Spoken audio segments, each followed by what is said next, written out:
வாழ்வியல் ஆய்முறை எப்படி அன்றாட வாழ்வியலில் பயன்படுத்துவது அப்படின்னு அந்த கருத்தாக்கத்தை வலுப்படுத்துறதுக்காக இப்படி ஆரம்பிக்கிறார். அதாவது சமூக மாற்றத்திற்கு தொழிலாளர்கள், விவசாயிகள் ஒருங்கிணைத்தால் மட்டும் போதுமா? சமூக மாற்றம் நிகழ்ந்து விடுமா? இல்ல அனைத்து சமூக குழுக்களையும் இணைக்க வேண்டும். அது மட்டும் பத்தாது. அனைத்து சமூக குழுக்களையும் இணைக்க வேண்டும் அப்படிங்கிறார்.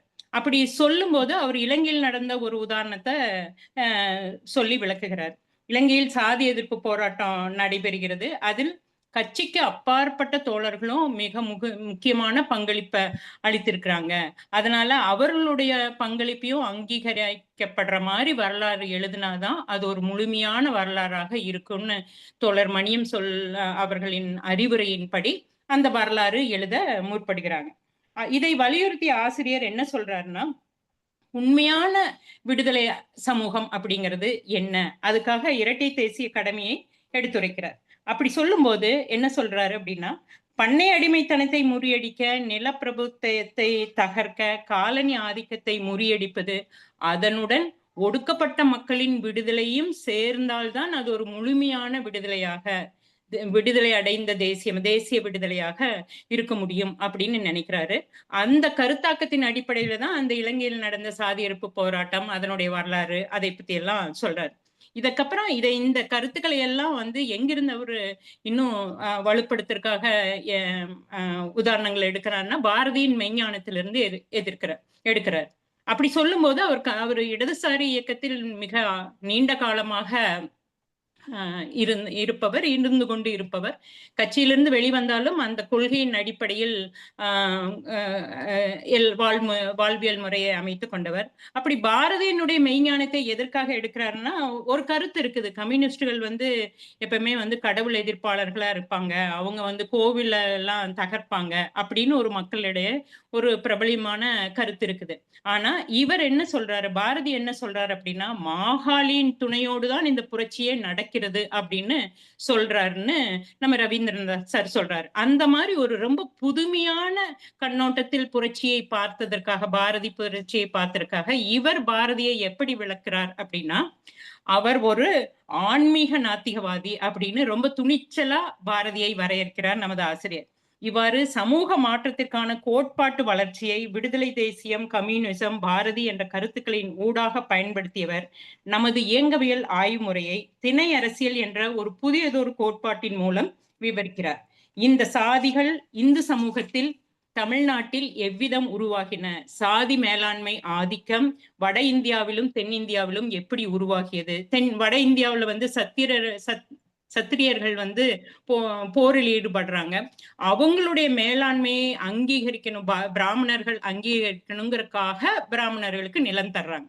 அதே மாதிரி தென்னிந்தியாவில் நெல் உற்பத்தி அபரிமிதமான ஏற்படுற காலத்துல வெள்ளாளர்களுடைய மேலாண்மை அதிகரிக்குது. அவங்களுடைய ஆதிக்கத்தை அங்கீகரிப்பதற்காக அவர்களும் பிராமணர்களுடைய உதவியை நாடுகிறார்கள். அதனால அவங்களுக்கு நிலம் எல்லாம் தர்றாங்க அப்படின்னு இந்த மாதிரி மேலாண்மை ஆதிக்கம் தமிழ்நாட்டில் எந்த காலகட்டங்களில் உருவாகியது அப்படிங்கிறதும் விளக்கிறார். இதற்கு ஊடாகவே இணையாக சமயத்தில் எந்த விதமான மாற்றங்கள் நடந்தது, 3ஆம் நூற்றாண்டில், 6ஆம் நூற்றாண்டில், 7ஆம் நூற்றாண்டில் எப்படி வைதிகத்துக்கு எதிராக பல சமயங்கள் பல காலகட்டங்களில் உருவாகிறது அப்படிங்கிறதையும் எடுத்திருக்கிறார். அது ரொம்ப டீட்டெயிலா போனா என்னோட நேரமே அதிகமாயிரும். அதனால இதோட நான் முடிச்சுக்கிறேன். அதாவது கம்யூனிசம், பாரதி, இரட்டை தேசிய கடமை, அதிலிருந்து சமயங்களில் ஏற்பட்ட மாற்றங்கள், அப்புறம் அது மட்டும் இல்ல, இன்றைய இந்திய சூழ்நிலையில் வீர சைவம்ங்கிறது எப்படி உருவாக்கியது, கொற்றவை ஒரு காலத்தில் பெண் தெய்வமா இருந்த காலத்தில் எப்படி காரைக்கால் அம்மையார் ஒரு ஆணாதிக்க தெய்வமான சிவனை வழிபடுகின்ற சைவ சமய பக்தி மார்க்கங்கள் எப்படி உருவாகின அப்படின்னு சமயங்களில் ஏற்பட்ட மாற்றங்களையும் சமூகத்தில் ஏற்பட்ட மாற்றங்களையும் அதற்கான பொலிட்டிக்கல் எக்கானமியாக வணிகர்களுக்கும் விவசாயிகளுக்கும் இருந்த முரண்பாடுகளையும் இடதுசாரி கொள்கைகளையும் ஒன்றாக ஒரு கலவையாக மிக தெளிவான முறையில் ஆசிரியர் நமக்கு போன வாரம் அவருடைய திணை அரசியல் கோட்பாட்டினை விளக்குவதற்காக இவைகளின் ஊடாக பயணித்தார். இந்த வாரமும் அதே கருத்தரங்கின் நிகழ்ச்சி, அதே கருத்தரங்கு தொடரப்படும். வாசகர்கள் நாம் ஆவலாக காத்துக் கொண்டிருக்கிறோம். நன்றி சார். அனைவருக்கும் வணக்கம். சென்ற வாரம் தனியா அந்த ஒரு நிகழ்வோடு முடிக்கிற மாதிரி தான் ஏற்பாடு செய்யப்பட்ட காரணத்தினால நான் கூடுதலாக அன்றைக்கு நேரத்தை எடுத்து என்னோட கருத்தை சொல்லி இருந்தேன். அதனால பல பேர் தங்களோட கருத்தை சொல்ல முடியாமல் இருந்திருக்கலாம். அந்த அன்றைக்கே தோழர் சாந்தி உட்பட கேட்கப்பட்ட கேள்விகள் வந்து சுகுமார் தோழர் கேட்கப்பட்ட கேள்விகள் தெளிவாக இருந்தன. அவற்றினூடாகவும் பல விடயங்களை வழங்கக்கூடியதாக இருந்தன என்று கருத்தை சொன்ன தோழர்கள், பிரதானமாக தோழர் சிவலிங்கம் போன்றவர்கள் சில சந்தேகங்களை எழுப்பினார்கள். இப்ப உதாரணமா திணை அரசியல் என்ற அந்த எண்ணக்கரு அது பற்றின விளக்கம் போதுமானதாக இருக்கவில்லை. கேள்வியில கூட அந்த தன்மை வெளிப்பட்டது தானே என்ற ஒரு கருத்தையும் அவர் சொன்னார். அடுத்த நடைமுறை உதாரணங்களுக்கு கூடால இதை விளங்கப்படுத்துறதுக்கு தேவை இருக்கு என்றதையும் சொல்லியிருந்தார். அந்த அடிப்படையில இன்றைக்கு நடைமுறை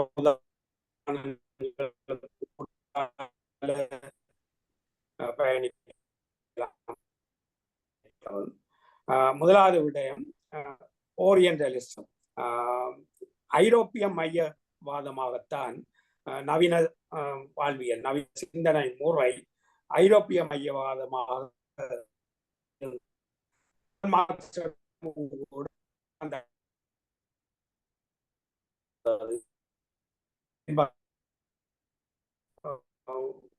ஒரு விமர்சனத்தோட ஆசிய உற்பத்தி முறை என்பது எங்களுக்கு ஆசிய நாடுகளுக்கு ஒரு வரலாறு இருந்திருக்கு. ஐரோப்பாவை மையமாக வைத்து ஐரோப்பாவில் அந்த சோசியலிசம் பரவல் அடையும் என்கிற கருத்து மார்க்சிடமும் இருந்தது. முழுக்க அது ஒரு குற்ற விமர்சனமாக வைக்காவிட்டால் கூட கார்ல் மார்க்ஸ் கூட அந்த ஐரோப்பிய மையவாதத்துக்குள் இருந்தார். அதை விட ஏனைய முதலாளித்துவ சிந்தனையாளர்களாக ஐரோப்பிய மைய கருத்துக்களை வெளிப்படுத்தியவர்கள் இன்னும் கூடுதலாக பாதகமான நிலைமைகளை ஏற்படுத்தி வைத்திருக்கிறார்கள் என்ற வகையில தான் எட்வர்ட் சைத் அவர்கள் கிளை திசைமுகப்படுத்தலின் ஊடாக எங்களுடைய சிந்தனை முறை எவ்வாறு என்ற விஷயங்களை பேசுபொருளாக்கி இருந்தோம். எஸ்.என். நாகராஜன் அவர்கள் கிளை மார்க்சியம் என்றே அதை இன்னொரு தளத்துக்கு எடுத்து சென்றதும் இருக்குது. அவரும் சமகாலத்தில் எட்வர்ட் சைத் கருத்துரைத்த காலங்களிலே இங்கே கீழே மார்க்சியத்துக்கான தொடக்கங்களை எஸ்.என். நாகராஜனும் மேற்கொண்டிருந்தார். ஐரோப்பிய சிந்தனை முறையில இருந்து மாவோசேனும் எப்படி அது கீழே மார்க்சியத்துக்குரிய தன்மை என்கிற விடயத்தை எஸ்.என். நாகராஜன் சொல்லியிருந்தவர். ஆனால் என்ன விஷயம், கார்ல் மார்க்ஸ் கிட்ட ஐரோப்பிய மையவாதம் முற்றாகவே இல்லை. அது ஐரோப்பிய மையவாதத்திலிருந்து வந்தல்ல. ஆனால் அந்த கருத்துகள் வெளிப்பட்டன. ஆசிய உற்பத்தி முறை சார்ந்த எங்களுக்கான பொருளாதார முறையில புராதன பொது உடைமை உற்பத்தி உறவுகள் நீடித்தன. குரங்கையும் மாட்டையும் வழிபடுகின்ற அந்த பழைய காலத்து புராதன பொது உடைமை காலத்து அல்லது காட்டு மிராண்டி சமூக நிலையில இருந்த வழிபாட்டு முறைகள் இன்றைக்கு வரைக்கும் பிரதானமாக இந்திய சமூகத்துல நீடித்தது என்கிற விடயமும், வெளியிலிருந்து ஊடுருவல்கள் ஊடாக வரலாறு இயக்கப்பட்டதே அல்லாமல் இந்தியாவுக்கென்று ஒரு வரலாறு இல்லை. இந்தியா தானே உற்பவித்திருக்கக்கூடிய வரலாற்று சமூக புரட்சிகளோ வரலாறோ ஏற்பட்டிருக்கவில்லை என்ற கருத்து கார்ல் மார்க்ஸ் சொன்னது. அப்படி சொன்னாலும் கூட அது ஏன் ஐரோப்பிய மையவாத ஏனைய ஐக்கிய மையவாதத்தோடு கருத்துரைத்தவர்கள் இருக்குது. அவ்வாறு கருத்துரைத்த பல விடயங்களின் ஊடாகத்தான் மார்க்ஸ் எங்களுடைய சமூகங்களை அறிந்து கொள்கிறார். ஆனாலும் அவர் அந்த பாட்டாளி வர்க்க சிந்தனை முறை ஊடாக வடித்தெடுத்து பார்த்தும் கூட எங்களுடைய சமூகங்களுக்குள்ள புரட்சிகள் ஏற்படவில்லை அல்லது வரலாறு படைக்கப்படவில்லை என்ற கருத்தை சொல்வது இருந்தது. ஆனால் ஒரு கூறில் மார்க்ஸ் ஒரு விடயத்தை சொல்லியிருப்பார், முகமது நபி மத சிந்தனைக்கு கூடாது எப்படி ஒரு சமூக புரட்சியை செய்தார் என்கிற ஒரு கேள்வியை எழுப்பினது இருக்குது. அது சார்ந்தான் பிறகு எங்கெல்ஸ் கிறிஸ்தவம் எவ்வாறு சமூக கண்ணோட்டத்தில் பொருளுற்பத்தி உறவோடு வைத்த கிறிஸ்தவத்தை எப்படி ஆய்வு செய்கிற விஷயங்களை பேசினது இருக்குது. அப்ப முகமது நபி இந்த சமூக மாற்றத்துக்கான கருவியாக மதத்தை பிரயோகித்தது என்கிற விடயம் பற்றி ஆஸ்கர் அலி என்ஜினியர் போன்றவர்கள் பல விடயங்களை எழுதினதை நாங்கள் பார்க்கக்கூடியதாக இருக்குது. மார்க்சிட்ட ஐரோப்பிய மையவாதம் இல்லை என்று சொல்றதுக்கான அடிப்படை காரணம், அன்றைக்கு வரலாறு படைப்பதாக இருந்தது ஐரோப்பிய சமூகம் தான்.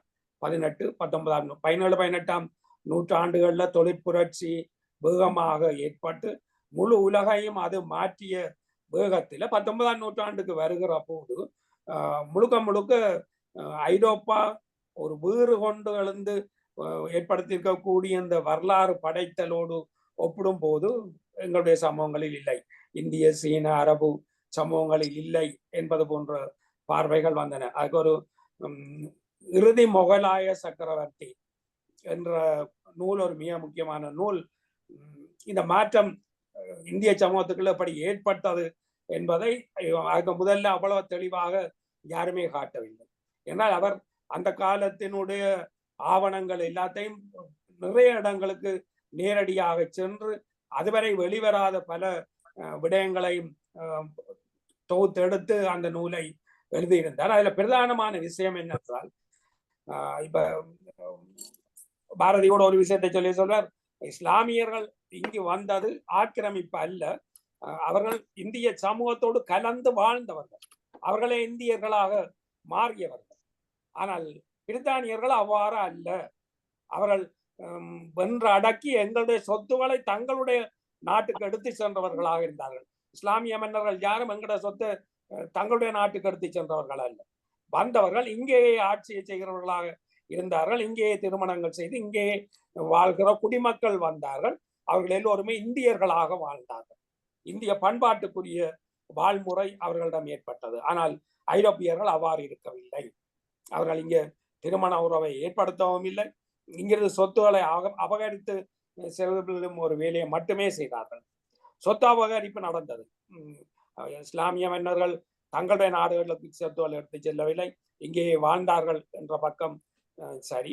ஐரோப்பியர் சொத்து அபகரிப்போடு தங்களுடைய நாட்டுக்கு எடுத்து சென்றார்கள் என்றதும் சரி. ஆனால் ஐரோப்பியர் இங்கு திருமணமே செய்யவில்லை, இந்தியர்களாக மாறவில்லை என்று சொன்னது அன்றைக்கு பாரதியினுடைய காலத்தில் அதுக்கான ஆதாரங்கள் இருக்கவில்லை. ஏனென்றால் 1857 சிப்பாய் புரட்சிக்கு பின்னர் முழுக்க முழுக்க பிரித்தானிய மேலாதிக்கவாதம் ஆட்சி செய்த ஒரு காலம். ஆனால் 1840-50ஆம் ஆண்டின் ஆரம்பங்கள் வரைக்கும் 40ஆம் ஆண்டுகள்ல இங்கு ஊழியம் செய்ய வந்த அதிகாரிகள் 50ஆம் ஆண்டுகளின் ஆரம்பங்களில் செயற்படுற போது அவர்கள் முழுக்க முழுக்க மேன்மை தங்கிய மன்னரினுடைய ஆணைப்படி, மேன்மை தங்கிய மன்னரின் சார்பாக என்றுதான் ஒவ்வொரு விடயங்களையும் செய்பவர்களா அல்ல தாங்கள் செய்தால் கூட அதை அவர்களுடைய பேரினால் அழைக்கிற ஒரு மதிப்பு கொடுக்கிற அம்சம் என்றது இருந்தது. ஆனால் 1840 பிற்கூறு 50ஆம் ஆண்டுல இந்தியாவுக்குள்ள வந்த புதிய இளம் அதிகாரிகளை பொறுத்த வரைக்கும் அவர்கள் இந்த தொழிற்புரட்சியினுடைய வீரினுடைய உற்பத்திகள், அங்க ஐரோப்பிய சமூகம் அந்த தொழிற்புரட்சிக்கு ஊடால ஒரு பெரிய சமூக பொருளாதார உள்கட்டமைப்பு மாற்றங்களை பெற்று தாங்கள்தான் மேலாதிக்கத்துக்கு உரியவர்கள் என்ற கருத்து நிலைகளோடு வந்தவர். 40ஆம் ஆண்டுகளுக்கு ஆரம்பத்திலே அதுக்கு முதல்ல வந்த அதிகாரிகளுக்கு ஒன்று தெரியும், ஐரோப்பாவிடம் இந்தியா வளர்ச்சி அடைந்த பொருளாதாரத்தோடு இருந்தது, வளர்ச்சி அடைந்த உட்கட்டமைப்புகள், சமூக பண்பாட்டு கூறுகள் இந்தியாவுக்குள்ள இருந்தது. அதுல மிக பிரதானம் இந்து இஸ்லாமிய உறவு. இப்ப அதுக்கு பிறகு திட்டமிட்டே ஏற்படுத்தப்பட்டது முகலாய ஆக்கிரமிப்பு, இஸ்லாமிய ஆக்கிரமிப்பு. இந்து இந்தியாவும் இஸ்லாமிய முஸ்லிம் இந்தியாவும் என்று பகை முரண்பாடாக மாற்றியது பிறகு நடந்த அம்சம். 1857ஆம் ஆண்டு புரட்சியில கூட இந்துக்களும் முஸ்லிம்களும் ஒற்றுமைப்பட்டுத்தான் அந்த போராட்டங்களை நடத்தினார்கள். இந்துக்களினுடைய மனம் நோகும்படி எந்த ஒரு விடயங்களும் செய்யப்படக்கூடாது, ரம்லானுக்கு மாடு பலியிடக்கூட கூட மாட்டிறைச்சி சாப்பிடுவதை தவிர்க்க வேண்டும் என்ற ஆணைகளை கூட அன்றைய முகலாய மன்னர் பிறப்பிக்கிற அளவில் இருந்த இந்து முஸ்லிம் உறவு வலுவானதாக இருந்தது. அது மட்டும் இல்லாமல் அந்த பண்பாட்டை அங்கிருந்து வந்த அந்த பழைய அதிகாரிகள் மதிக்கிறவர்களாக இருந்தார்கள்.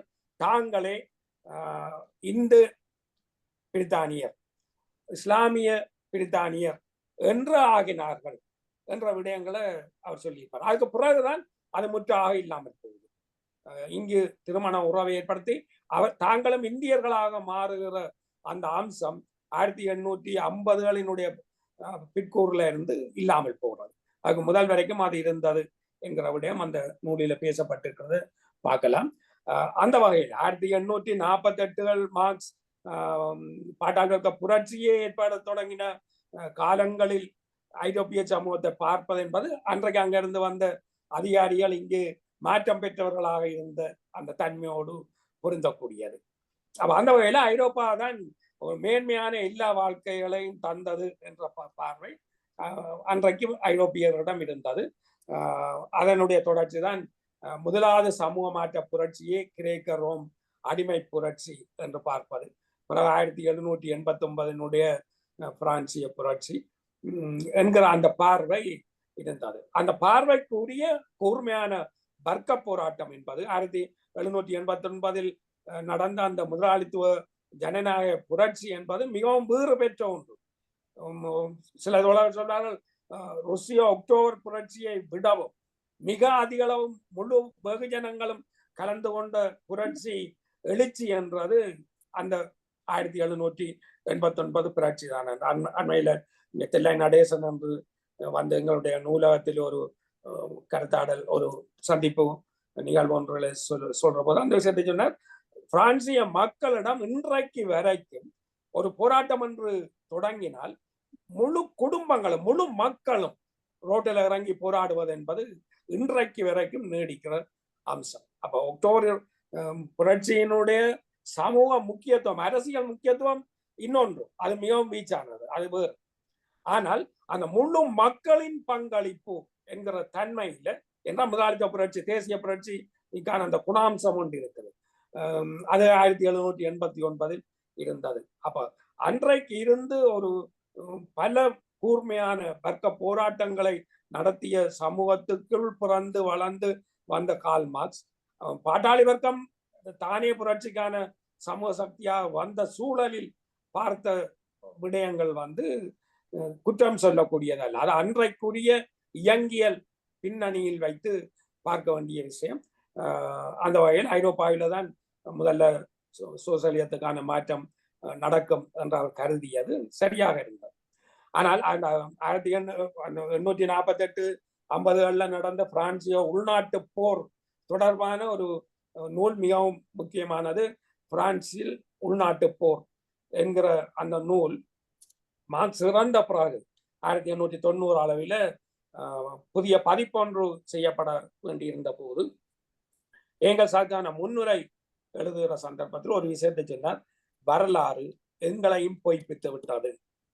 இந்த விஷயம் கார்ல் மார்க்ஸும் தன்னுடைய கடைசி காலங்கள்ல சொல்லி இருக்கிறார். வரலாறு நாங்கள் எதிர்பார்த்தது போன்ற திசையில இல்லை. அதாவது மேற்கு ஐரோப்பிய நாடுகள் ஒரு நாட்டில் ஒரு புரட்சி தொடர்ந்துக்கிட்டால் அது மேற்கு ஐரோப்பா முழுவதும் பரவி ஒரே நேரத்தில் மேற்கு ஐரோப்பா முழுவதும் சோசியலிச அரசுகளை உருவாக்கும். அதன் பின்னர் முழு உலகமும் நிரந்தர புரட்சியாக உலக புரட்சியாக மாறி முழு உலகமும் சோசியலிசத்துக்கு செல்லும் என்ற எங்களுடைய எதிர்பார்ப்பு பொய்த்து விட்டது என்கிறத கார்ல் மார்க்ஸ் ஏற்கனவே சொல்லியிருந்தார். இந்த முன்னிலையில மிக தெளிவாக வரலாறு எங்களை பொய்ப்பித்து விட்டது என்றால் வரலாற்றினுடைய செல்நெறி மாறி இருந்தது. ருசியாவில தான் முதல் புரட்சி வரும் என்கிற நிலை அது மார்க்ஸுக்கே ஓரளவுக்கு தெரிந்தது.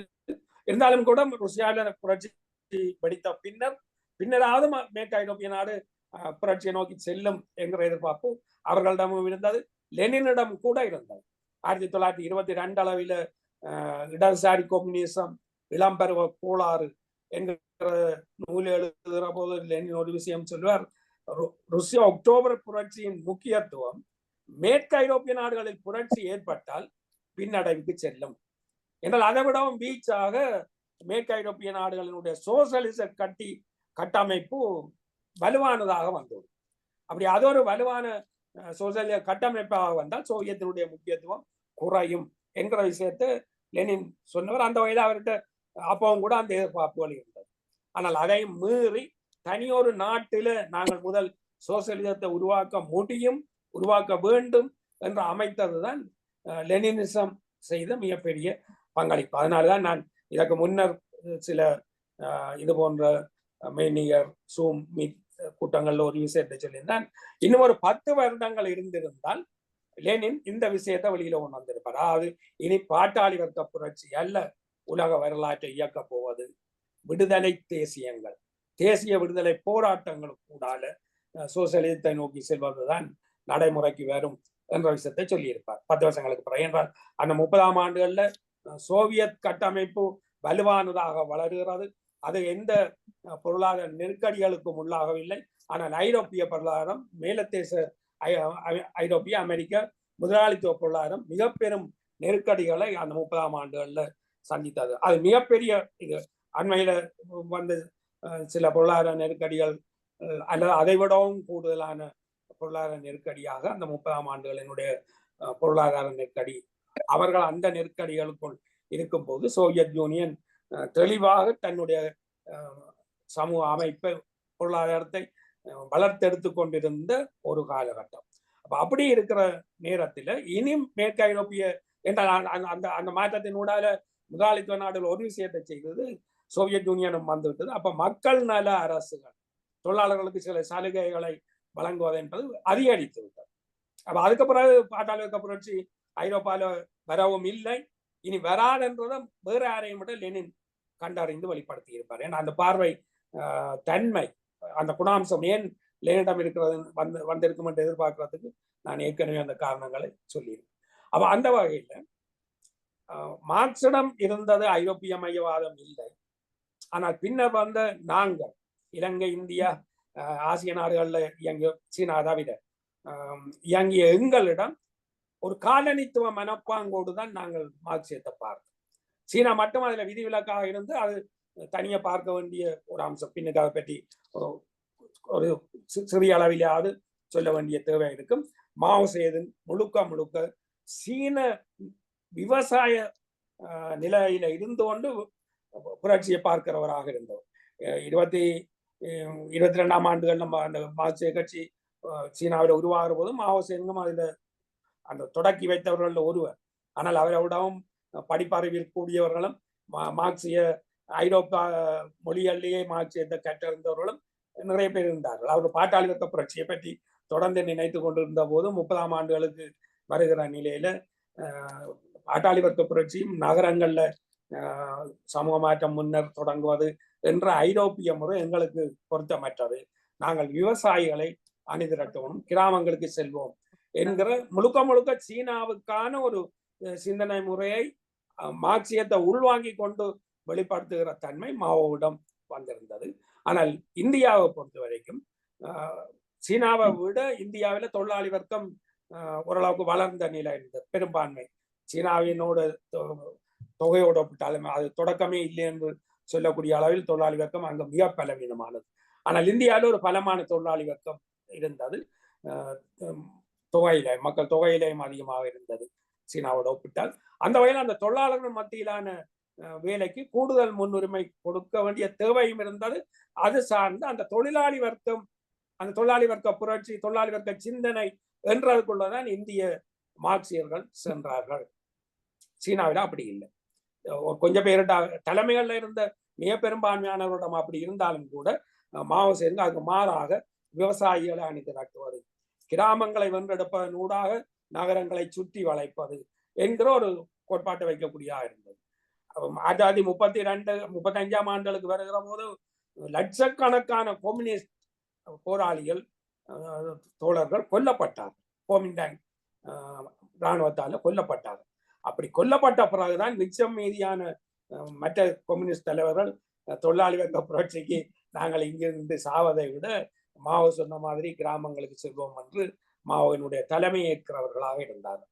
ஆனால் கடைசி வரையிலும் கூட 19 66ஆம் ஆண்டுக்கு வருகிற போது மாவோ தலைமைப்பிடங்களை தகர்த்தெறியுங்கள், தலைமைப்பிடத்தை தகர்த்தெறியுங்கள் என்ற சுலோகத்தை முன்வைத்தார். ஏனென்றால் தலைமைப்பிடம் முழு பேருமே சோவியத் பாணியை பின்பற்றுவோம், சோவியத் பாணியில் எங்களுடைய புரட்சி சமூக மாற்ற கட்டமைப்பு ஏற்படுத்தப்பட வேண்டும் என்று மாவோவை தவிர்ந்த ஏனைய எல்லா சீன கம்யூனிஸ்ட் கட்சி தலைவர்களும் கொண்டிருந்தார்கள்.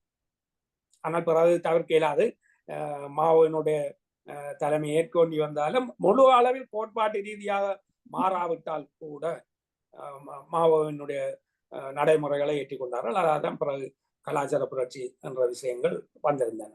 அப்ப அந்த வகையில லெனின் தேச விடுதலையினூடால இனி நேரடியாக சோசியலிசத்துக்கு செல்ல முடியும், விடுதலை அடைகிற ஒரு நாடு நேரடியாக சோசியலிசத்துக்கு செல்ல முடியும். ஏனென்றால் உலகின் 6ல் ஒரு நிலப்பரப்பான சோவியத் யூனியன் பின்தளமாக அவர்களுக்கு இருக்கும் என்று சொன்னோம். இருந்தாலும் அவர் பின்னரும் கூட தொழிலாளி வர்க்க புரட்சியினுடைய ஒரு நீடிப்பாகத்தான், அதனுடைய உதவும் ஒரு அம்சமாகத்தான் விடுதலை பெறும் தேசங்களை பார்த்தார். ஆனால் சோவியத் யூனியன் அக்டோபர் புரட்சி முழுக்க முழுக்க பாட்டாளி வர்க்கம் தொடக்கிய புரட்சியாக இருந்தாலும் செஞ்ச விடுதலை இராணுவ வீரர்களோ அல்லது விவசாயிகளோ பங்கெடுத்தாலும் கூட அது பாட்டாளி வர்க்க புரட்சி என்று இனம் காணக்கூடிய தன்மையோடு இருந்தது. அப்ப அந்த வகையில் அது பாட்டாளி வர்க்க புரட்சியாக தான் அவர் பார்க்கிறார். அதற்கு அனுசரணையாக ஒடுக்கப்பட்ட தேசங்கள் வர வேண்டும், வர முடியும், வரக்கூடியதான சுயநிர்ணய உரிமை கோட்பாட்டை லெனின் முன்வைத்தார். அதனூடாக பின்னர் இன்றைக்கு பிளவடைந்து சென்றிருக்கக்கூடிய 15 நாடுகள், அதை விடவும் ஏனைய தேசிய இனங்கள் ஒடுக்கப்பட்டவை அந்த புரட்சியில் பங்கேற்றதுதான் அந்த அக்டோபர் புரட்சி. அது நீடித்து விடுதலை தேசியங்களும் இணைந்த புரட்சியாக வந்த அம்சம்தான் அந்த அக்டோபர் புரட்சியினுடைய வெற்றி. அப்ப தனியாக பாட்டாளி வர்க்க புரட்சி அல்ல. புதிய பொருளாதார கொள்கை என்று லெனின் முன்வைத்த போது கூட ருஷ்ய முதலாளித்துவம் போதிய அளவில் வளர்ந்திருக்கவில்லை. ஆகவே அதற்கான ஒரு புதிய பொருளாதார கொள்கை என்றுதான் முன்வைத்தாரே தவிர இந்த விடுதலை அடைந்த தேசங்களினுடைய சோசலிச மாற்றத்துக்கு எவ்வாறு இதை பிரயோகிப்பது என்றதை முதன்மைப்படுத்தி அவர் பார்க்கவில்லை. அதனால சொன்னா 10 வருஷத்துக்கு பிறகு இருந்தால் அதுதான் இனி மையம் என்று வருகிற போது இந்த பாட்டாளி வர்க்கம் கட்டியெழுப்புகிற சோசலிசத்தை விட விடுதலை தேசியங்கள் கட்டியெழுப்ப போகிற சோசலிசம் வித்தியாசமானதாக இருக்கும் என்ற விடயத்தை அவர் பார்த்திருப்பார். இது மாவோ சேதுங் சீனாவில் பிரயோகிக்கிற போது சோசலிச மாற்றி அமைத்தலுக்கு இல்லை, சீன விடுதலை சோவியத் யூனியனுடைய பாட்டாளி வர்க்க சர்வாதிகாரத்துக்கு உரியதாகவும் அமையாது, மேற்கு நாடுகளினுடைய மேற்கு அந்த ஜனநாயகம் முதலாளி வர்க்கத்தினுடைய அந்த ஜனநாயக தன்மையாகவும் இருக்காது. ஏன்னால் இது தொழிலாளி வர்க்க புரட்சி இல்லை, சீனாவில் நாங்கள் செய்கிறது தொழிலாளி வர்க்க புரட்சி அல்ல, விவசாயிகளினுடைய புரட்சி, தேசிய விடுதலை. இருந்தாலும் கூட அந்த தேசிய விடுதலை அந்த தேசியத்துக்குரிய ஜனநாயக பண்புகளோடு இருக்காது, பாட்டாளி வர்க்க சர்வாதிகாரமாகவும் இருக்காது, மாறாக மக்கள் ஜனநாயக சர்வாதிகாரமாக இருக்கும் என்று மாவோ சொல்லியிருந்தது. ஆனா 1956ஆம் ஆண்டுகளுக்கு பிறகு 66க்கு பிறகு இன்னும் அழுத்தமாகவே பாட்டாளி வர்க்க சர்வாதிகாரம் என்கிற விடயங்களை மாவோ சொல்கிறவராக மாறினார். மக்கள் ஜனநாயக சர்வாதிகாரம் என்பது சோசியலிச நிர்மாண பிரயோகம் என்று வருகிற போது பாட்டாளி வர்க்க சர்வாதிகாரம் தான் என்ற மாற்றம் மாவோக்குள்ளே வந்தது. ஏனென்றால் சோசியலிசத்தை கட்டி எழுப்புவது பாட்டாளி வர்க்கம் தான் என்கிற அந்த எடுகோள் ஏற்பட்டது. இது மார்க்சும் அதை அழுத்தி சொன்னார். அவ்வாறு பாட்டாளி வர்க்க சோசியலிசத்தை முன்னெடுக்கிற போது பாட்டாளி வர்க்க சர்வாதிகாரம் மிகவும் அவசியமானது. 1971 புரட்சிக்கு பிறகு பாரிஸ் கொம்யூன் உருவாகி அது அளிக்கப்பட்ட படிப்பினையிலிருந்து பெற்றது பழைய அரசு இயந்திரத்தை அப்படியே கொண்டு நடத்த முடியாது, அது முழுமையாக தகர்க்கப்பட்டு பாட்டாளி வர்க்க சர்வாதிகாரத்தின் கீழ் புதிய அரசு இயந்திரமாக மாற்றப்பட வேண்டும் என்று. அதனால்தான் லெனின் பிறகு அழுத்தி சொன்னது, ஒருவர் மார்க்சியராக இருந்தால் இப்படி பாட்டாளி வர்க்க புரட்சி ஏற்படுத்தி சோவியத்தை கொண்டு வருவது என்பது அது தொடர்ந்து பாதுகாத்து வளர்த்தெடுக்கப்படுவதற்கு பாட்டாளி வர்க்க சர்வாதிகாரம் மிகவும் அவசியம் என்றதை ஏற்றுக்கொள்ள வேண்டும் என்றதை லெனின் வலியுறுத்தினார். ஏனென்றால் இந்த வர்க்க புரட்சியினுடைய மிக பிரதானமான அம்சம் பழைய அதிகார வர்க்கம் முற்றாக அழிக்கப்பட வேண்டும், இல்லாமலாக்கப்பட வேண்டும். ஆண்டான் அடிமை புரட்சி முடிந்த பிறகு ஆண்டான் இல்லை, பிறகு நிலப்பிரபுக்கள் பண்ணை அடிமைகள் வருகிறார்கள். பிரான்சிய புரட்சிக்கு பிறகு முடியாட்சிக்குரிய மன்னர்கள் பரம்பரை அல்ல, நிலப்பிரபுக்கள் இல்லை. மன்னர் இருந்தா கூட அவர் முதலாளித்துவத்தின் மன்னராகத்தான் பிறகு இருக்க வேண்டி வரும், பிரித்தானியா போன்ற நாடுகள்ல இருந்தது போல. ஆனால் நிலப்பிரபுத்துவ வர்க்கம் இல்லை. நிலப்பிரபுத்துவம் பிறகு முதலாளி வர்க்கத்துக்குரிய நிலம், அந்த நிலம் முதலாளித்துவ மூலதனத்துக்குரியதாக இருக்குமே தவிர நிலப்பிரபுத்துவ வர்க்கத்துக்குரிய குணாம்சங்களோட இல்லாமல் போகும். அதாவது நிலப்பிரபுத்துவ வர்க்கம் முற்றாக அழிக்கப்படும். அவை சோசியலிசத்தின் முதலாளித்துவம் அழிக்கப்படும். அப்ப இந்த அழித்தல் என்றது மிக முக்கியம் வர்க்க புரட்சிகள்ல. ஆனால் தேசிய விடுதலை போராட்டங்கள்ல அழித்தல் அல்ல. முதலாளி வர்க்கத்தை ஐக்கியப்படுத்தி கொண்டு ஏகாதிபத்தியத்தை தகர்த்தல், ஏகாதிபத்திய பிணைப்பிலிருந்து முழுமையாக விடுவித்துக் கொள்ள வேண்டுமாக இருந்தால் முதலாளி வர்க்கத்தை ஐக்கியப்படுத்திக் கொள்ள வேண்டும். அவர் ஐக்கியப்படுத்தின நிலையில தான் மக்கள் ஜனநாயக சர்வாதிகாரம் பேசப்பட்டது. 53 முழுமையான முதலாளித்துவ மாற்றி அமைத்தல் நிறைவு பெற்றது. அதுக்கு பிறகு முதலாளித்துவ உற்பத்தி உறவு இருக்கவில்லை. எவரும் எந்த ஒரு முதலாளிக்கும் எந்த ஒரு தொழிற்சாலைகளும் சொந்தமாக இருக்கவில்லை. எல்லாம் அரசு ஏற்றுக்கொண்டு தொழிலாளி வர்க்கத்தினுடைய கண்காணிப்புகளுக்குள்ள அவை கொண்டு வரப்பட்டன என்ற வகையில இனி முதலாளி வர்க்கம் இல்லை. அவை எங்கும் முதலாளி வர்க்கம் அழிக்கப்பட்டு விட்டது என்ற ஒரு நிலை மாவோட்டு வந்ததால்தான் அது பிறகு பாட்டாளி வர்க்க சர்வாதிகாரம் என்றால் முதலாளி வர்க்கம் அழிக்கப்படுதல், இல்லாமல் ஆக்கப்படுதல், அந்த உற்பத்தி உறவுக்கான எந்த அம்சங்களும் இனி இல்லை என்கிற விடயங்கள்ல இருந்து வந்தது. ஆனால் அது ஏற்படுத்தின பாதிப்பால் மாவோவே அதை இனங்கண்டு கலாச்சார புரட்சியை முன்வைக்கிறார். அது கூட எதிர்பார்த்து முழு நிறைவை தரையில் என்று 76ஆம் ஆண்டுல அவர் அதை நிறுத்துகிறார், முடிவுக்கு கொண்டு வருகிறார். அதுக்கு பின்னர் அவர் இறந்தும் போகிறார். அதுக்கு பிறகு அந்த ஏன் பின்னடைவுகள் வந்தன, வெறுமன அந்த இறுக்கமான பாட்டாளி வர்க்க நிலைப்பாடுன்றது சீனாவுக்கு பொருந்தாமல் போனது ஏன் என்ற அம்சங்களுக்கு வருகிற போது சீனா 76ஆம் ஆண்டுக்கு பின்னர் அதிகாரத்துக்கு வந்த டெங் சியோபிங், அவருக்கு பின்னர் இன்றைக்கு வரைக்கும் அதிகாரத்தில் வந்திருக்கக்கூடிய மார்க்சிய தலைமைகள் ஒரு விடயத்தை பார்த்தார்கள். தேச விடுதலைக்கானது மட்டுமில்ல மாவோ செய்தாங்க. சோசியலிச பிரபலம் என்று வருகிற போது நாங்கள் பாட்டாளி வர்க்க சிந்தனை முறைக்கு போகணும் என்று மாவோவை மாறின நிலைமை பார்க்க அப்படி இல்லை. சோசியலிச நிர்மாணமும் கூட மாவோ சேதுங் சிந்தனைப்படிதான் முன்னெடுக்கப்படும். அதனுடைய அம்சம் ஒரு விடுதலை தேசியம் இயங்குவது சார்ந்தது. இந்த விடுதலை தேசியம் இயங்குகிற அந்த அம்சம் தான் அந்த பாட்டாளி வர்க்க கண்ணோட்டத்தை விவசாய புரட்சிக்கு மாவோ பிரயோகிக்கிறதுக்கு வழிபடுத்தியது. இது இனி சோசியலிச நிர்மாணத்துக்குரியதாகவும் இருக்கும். பாட்டாளி வர்க்க கண்ணோட்டம், பாட்டாளி வர்க்க நிலைப்பாடே தவிர பாட்டாளி வர்க்க சிந்தனை முறை அல்ல. சிந்தனை முறை விடுதலை தேசம் ஒன்று அவ்வாறு சோசியலிசத்தை கட்டியெழுப்புவது, விடுதலை பெறுவதற்கு மட்டுமல்ல, சோசியலிசத்தை கட்டியெழுப்புவதிலும் அந்த விடுதலை தேசிய சிந்தனை முறை. அப்ப அங்க முதலாளி வர்க்கம் ஐக்கியப்படுத்தப்படும். அதனாலதான் இன்றைக்கு வரைக்கும் சீனாவில முதலாளி வர்க்கம் ஐக்கியப்படுத்தப்பட்ட ஒன்றாக இருக்கு. ஆனால் முதலாளித்துவ நாடுகள்ல அந்த முதலாளி வர்க்கம் தீர்மானிக்கிற சக்தியாக இருப்பது போல சீனாவில அந்த முதலாளி வர்க்கம் இல்லை. அவ்வாறு சில நடவடிக்கைகளை அவர்கள் எடுக்க முற்பட்ட போது முழு அளவில் அவர்கள் பதவி இறக்கப்பட்டு அல்லது அவர்கள் தொடர்ந்து இயங்க முடியாத கட்டுப்பாடுகள் ஏற்படுத்தப்பட்ட பிறகு அவர்கள் தங்களை திருத்தி கொண்டு இன்றைக்கு கட்சியினுடைய வழிகாட்டலுக்கு உட்பட்ட முறையில் தாங்கள் இயங்குவது என்கிற நடைமுறையோடு அந்த முதலாளித்துவம் இயக்கம் அனுமதிக்கப்படுகிறது. அப்ப அந்த வகையில் அந்த வித்தியாசம் மிகவும் முக்கியமானது. சரி, இன்றைய உதாரணம் என்று நாங்கள் வந்தால் இந்த நடைமுறை ஒரு மாதத்துக்கு முதல்ல இலங்கையினுடைய சீன தூதுவர் ஒரு விஷயத்தை சொல்லியிருந்தார். இந்தியா, இலங்கை, சீனா இந்த 3 நாடுகளும் இந்து சமுத்திரத்துல மிக முக்கியமான பாத்திரம் வகிக்க வேண்டியவர்களாக இருக்கிறோம். ஆகவே நாங்கள் 3 இணைந்து இந்து சமுத்திரத்தை பாதுகாத்து அதனுடைய வளம் எவ்வாறு எங்களுடைய மக்களுக்கான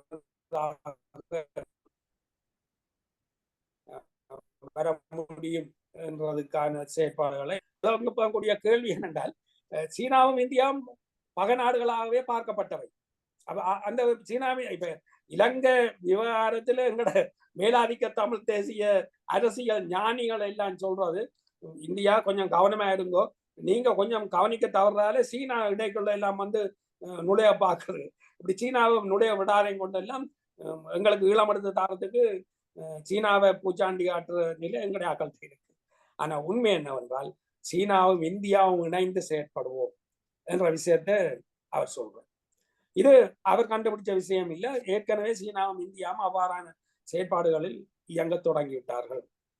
சென்ற வருடம் இறுதியில 2 நாடுகளுமே எல்லை கோடுகளோட இருந்த இராணுவங்களை பின்வாங்க வைத்திருக்கிறார்கள், வாபஸ் பெற வைத்திருக்கிறார்கள். இப்ப அந்த இராணுவமற்ற சூழலாக அந்த இடங்கள் மாறி இருக்கின்றன. என்றால் திரும்ப திரும்ப சீனா சொல்லி வந்த ஒரு விஷயம், ஆரோ லாபம் அடைகிறதுக்காக நாங்க சண்டை பிடிச்சு கொண்டிருக்க வேண்டிய அவசியம் இல்லை. இதை இன்றைக்கு இந்தியா ஏற்றுக்கொண்டு, இந்திய இந்துத்துவ ஆட்சியாளர்களுக்கு சீன பூச்சாட்டி காட்ட வேண்டிய அரசியல் தேவை இருக்கிறது. ஆனால் நடைமுறை பொருளாதார விருத்தி அவசியம். ஆகவே மக்கள் மத்தியில ஊடகங்களை வச்சுக்கொண்டு சீன பூச்சாண்டி அரசியலை நடத்துவோம். ஆனால் நடைமுறையில் நாங்கள் சீனாவோடு சேர்ந்து இயங்குவது தவிர்க்க முடியாதது என்று அந்த ஒரு அரசியல் சிந்தனை முறை மாறி இருக்கிறது. இது பழைய அமெரிக்காவும் சோவியத் யூனியனும் பனிப்போருக்குள்ள இருந்தன. இன்றைக்கு அந்த முதல் 2ஆம் இடங்களை நோக்கி அமெரிக்காவின் இடத்துக்கு இந்தியா வளர்க்கப்படுகிறது. ஒரு பதியம் வைத்து வளர்க்கப்படுற ஒரு பெருமுதலாளி வர்க்கம் இந்தியாவுக்குள்ள வளர்ந்து கொண்டு வருது, வளர்க்கப்படுது. அது நாங்கள் எங்களுடைய கட்டுப்பாட்டை மீறுகிறது என்ற கோபத்தில தான் ட்ரம்ப் இன்றைக்கு வந்து இந்தியாவுக்கு சில அதிரடி வைத்தியங்கள் செய்யறதுக்கு முற்பட்டு அந்த வளர்க்கப்பட்ட முதலாளித்துவத்துக்கும் சில நெருக்கடி கொடுக்கிற ஒன்றை செய்கிறார்கள்.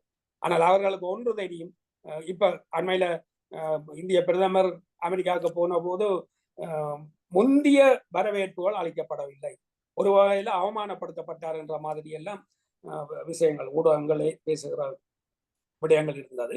ஏன்னா இந்த ரஷ்யாவோடையும் சீனாவோடையும் நீங்கள் கூட்டு சேர்ந்து எங்களுக்கு டிமிக்கி கொடுக்க பார்க்குறீங்கன்ற மாதிரியான எச்சரிக்கையை அமெரிக்கா கொடுத்தது. அது வந்து நாங்கள் அமெரிக்காவுக்கு சார்பாக சில விஷயங்கள் செய்கிறோம் என்ற தோற்றப்பாட்டை காட்டுவதும் இந்தியாவிடம் இருக்கிறது. ஆனால் 2 நாட்களுக்கு முன்னர் இந்திய வெளிவிவகார அமைச்சர் ஒரு பேட்டியை வழங்கியிருந்தார். அது மிக முக்கியமான ஒரு பேட்டி. அதுல ஒன்று கேட்கப்படுது, நீங்க சீனாவோட உறவை வலுப்படுத்த பார்க்குறீங்க. அது சொன்ன சீனாவுக்கும் இந்தியாவுக்கும் பாரம்பரியமான 2000-3000 வருஷத்து உறவுகள் இருக்குது. இடையில ஒரு வந்த முரண்பாடுகள் வேற விஷயம். ஆனால் நாங்கள் 2 நாடுகளும் இணைந்துதான் இனி முன்னேற முடியும். எங்களுடைய பொருளாதார விதத்தையும் நாங்கள் சீனாவோடு இணைகிறது அவசியமானது. தொடர்ந்த இதெல்லாம் சொன்னார், ரஷ்யாவோடையும் நாங்கள் உறவை வைத்துக் கொள்வோம், அது வலுப்படும். பிரிக்ஸ் வலிமையோடு வளரும், அதுல இந்தியா தன்னுடைய ஆளுமையை வெளிப்படுத்தும். அப்ப ஒரு பக்கத்துல அமெரிக்காவுக்கு கட்டுப்படுவது போன்ற அரசியல் தலைமைகள் ஒன்றை செய்கிற போது, ஆனால் தவிர்க்க முடியாமல் நாங்கள் இந்த கூட்டுக்குள் இருந்து அந்த கேள்வியும் பிரயோகிக்கப்பட்டது. நேட்டோ ஒப்பந்தம் போல இங்க இந்திய சமுத்திரம், பசிபிக் சமுத்திரத்தை சூழ்ந்த இந்தியா, ஆஸ்திரேலியா, ஜப்பான், அமெரிக்கா அவனுடைய ஒரு கூட்டு இருக்குது. அப்ப அதை என்ன மாதிரி பாக்குறீங்க? அவர் சொன்ன அதையும் செய்வோம், இதையும் செய்வோம். அது இந்தியாவுக்கு அது பிரச்சனை இல்லை. ஏனென்றால் இதுதான் திணை அரசியல். அது மேலாதிக்க திணை அரசியலாக இருந்தாலும் எதிரி என்ற ஒன்று அழிக்கப்படுவது அல்ல. இதான் சோழ பேரரசர் காலத்துல வணிக வர்க்கம் அதுக்கு முந்தின நிலப்பிரபுத்துவம் அதிகாரத்துக்கு வந்தது வணிக வர்க்கத்திடம் இருந்து அதிகாரத்தை பறித்து, அதுக்காக வணிக வர்க்கம் ஒழிக்கப்படுவதும் அல்ல. இப்ப ஐரோப்பாவில் ஒழிக்கப்பட்டது. கிறிஸ்தவம் வணிகத்தை முழுதாக நிராகரித்தது. ஐரோப்பியர்கள் வணிகர்களாக இருக்கவில்லை, யூதர்கள் தான் அங்கு வணிகர்களாக இருந்தார். அவர்கள் புறக்கணிக்கப்பட்ட ஒரு சமூகம். ஐரோப்பியராக கிறிஸ்தவராக இருந்தவர்கள் வணிகத்துக்கு ஈடுபடக்கூடிய கூடாது. அது பிரமுகாலத்துக்கு வரைக்குள்ள அந்த சின்ன மாற்றங்கள் பரவ. ஆனால் ஆசிய சமூகத்துல இந்து சமயம் என்று சொல்லப்படுகிற அதுக்குள்ளேயே வணிகர்கள் வருவார். வணிகர்களுடைய நலனுக்காகத்தான் இலங்கை சோழ பேரரசால ஆக்கிரமிக்கப்பட்டது ராஜராஜ சோழனால. அது முதலே அது தொடங்குது. ராஜா சோழனுடைய மகன் இந்தோசீன நாடுகள் வரைக்கும் வியட்நாம், கம்போடியா, இந்தோனேசியா போன்ற நாடுகள் முழுவதையும் ஆக்கிரமிக்கிற யுத்தத்தை செய்ய வேண்டி வந்தது. எங்களுடைய வணிகர்களுக்கு அங்க பாதுகாப்பு கொடுக்க வேண்டும் என்பதற்காக. அப்ப அந்த வகையில் எதிரியை அழிக்கப்படுவது என்ற வர்க்க சிந்தனை முறை அல்ல, விடுதலை தேசிய சிந்தனை முறை வேறுபட்டது. இதுக்கு ஒரு உதாரணம், இந்தியா சீனா ரஷ்யாவுடைய உறவை வைத்துக் கொள்ளும், பதியம் போட்டு வளர்க்கிற ஐரோப்பிய அமெரிக்க பெருமுதலாளி வர்க்க அந்த வளர்ச்சிக்கும் இடம் கொடும். இந்த தன்மை வித்தியாசம். எதிர்காலத்தில் சீனாவும் இந்தியாவும் தான் முதல் 2 நிலையில, இது ஏகாதிபத்திய பக்கம் அது சோசியலிச பக்கத்திலிருந்து போராடுவதாக இருந்தால் கூட பனிப்போர் காலகட்டம் போல அமையாது.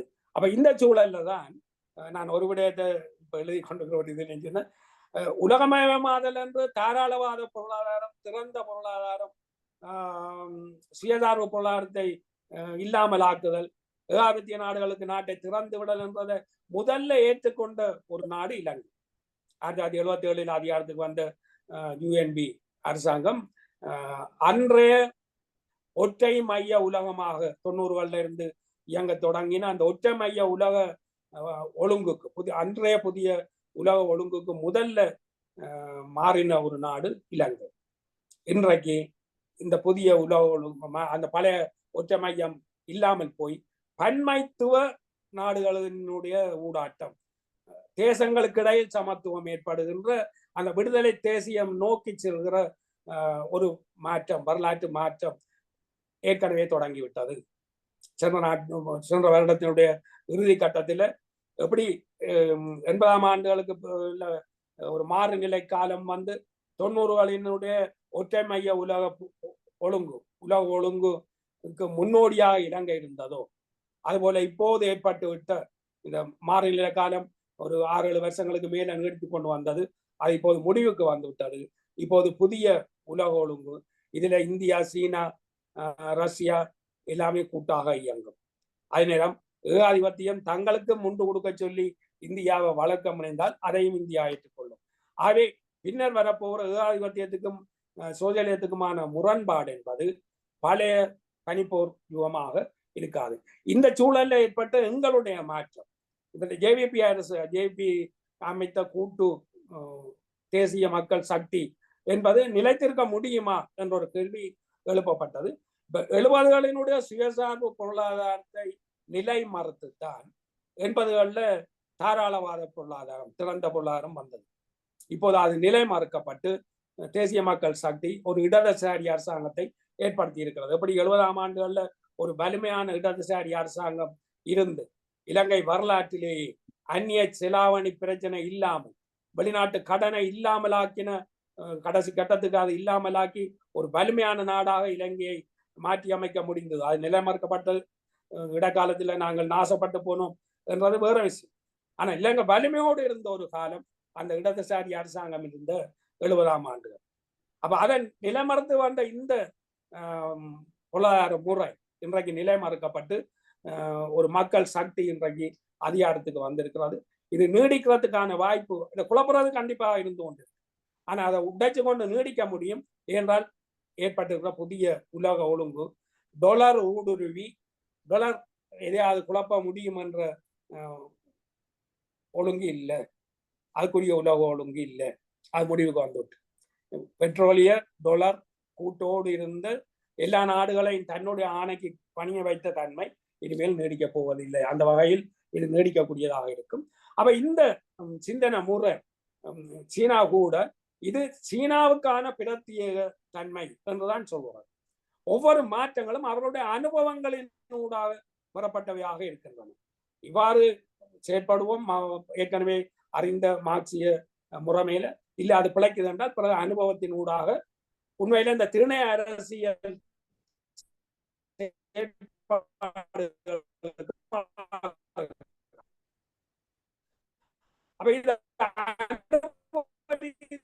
மாற்றமே தவிர அதை அவர் இது சீன பிரத்திய சொல்றார்கள்.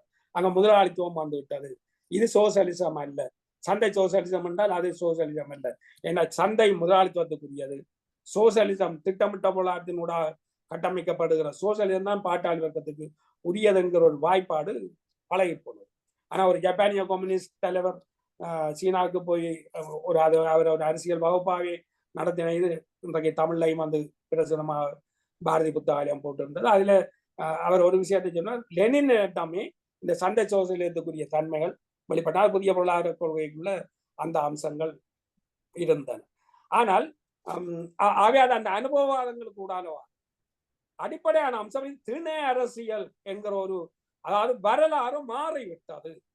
பாட்டாளி வர்க்கம் தான் புரட்சியை செய்ய முடியும், பாட்டாளி வர்க்கம் தான் சோசியலிசத்தை கட்டி எழுப்போம். ஆகவே அந்த பாட்டாளி வர்க்க சிந்தனை முறை என்கிற விடயங்கள் தான் குழப்பங்களை செய்வது. அது மாற்றப்பட வேணும். ஒரு கூட்டான பல வர்க்கங்கள், பல சமூக சக்திகள் விடுதலையை நாடக்கூடிய அனைவரும் இணைந்த ஒரு சிந்தனை முறை, விடுதலை சிந்தனை முறை என்றது அவசியமானது என்பது வருகிற போது இது தமிழ்ல இருக்கிறது ஒரு பெரிய துர்வதிஷ்டம். ஏனால் இன்றைக்கு மிகவும் அடிமைப்பட்ட பின்தங்கிய ஒரு வரலாறே இல்லாத சமூகம் என்று கருதி இருந்ததற்கான காரணமாக இருந்து சுதந்திரம் தவறி கட்டு பால்பட்டு போன ஒரு கூட்டமாக இருக்கிற தமிழினூடாக படிக்கிறதுக்கு உலகத்துக்கு ஒன்றும் இல்லை. ஆனால் ஆங்கிலம் ஒரு பலமான மொழி. அது உலக வளங்கள் எல்லாவற்றையும் உள்வாங்கி வந்த மொழி. அப்ப ஆங்கிலத்தின் ஊடால சொன்னப்பட்ட எங்களே பல பேர் ஏற்கிறதுக்கு தயாராக இருக்கிறவர்கள் இருக்கிறார்கள். ஆனால் தமிழ் மொழி அளவுக்கு வேற எந்த ஒரு மொழியும் மிக பெரிய பெருந்தொகையான அடிச்சொற்கள் உள்ள மொழி தமிழ் அளவுக்கு வேற எதுவும் இல்லை. அதனால தமிழுக்குள்ள பல குழப்பங்கள் இருக்கிறது. நாங்கள் எல்லாத்தையும் தமிழ் படுத்த வேணும், சமஸ்கிருத கலப்பு வரப்படாது, ஆங்கில கலப்பு வரப்படாது. ஆங்கிலம் அப்படின்னு வச்சிருந்தா இன்றைக்கு அது உலகின் மொழியா வளம் பெற்ற மொழியா வந்திருக்க முடியாது.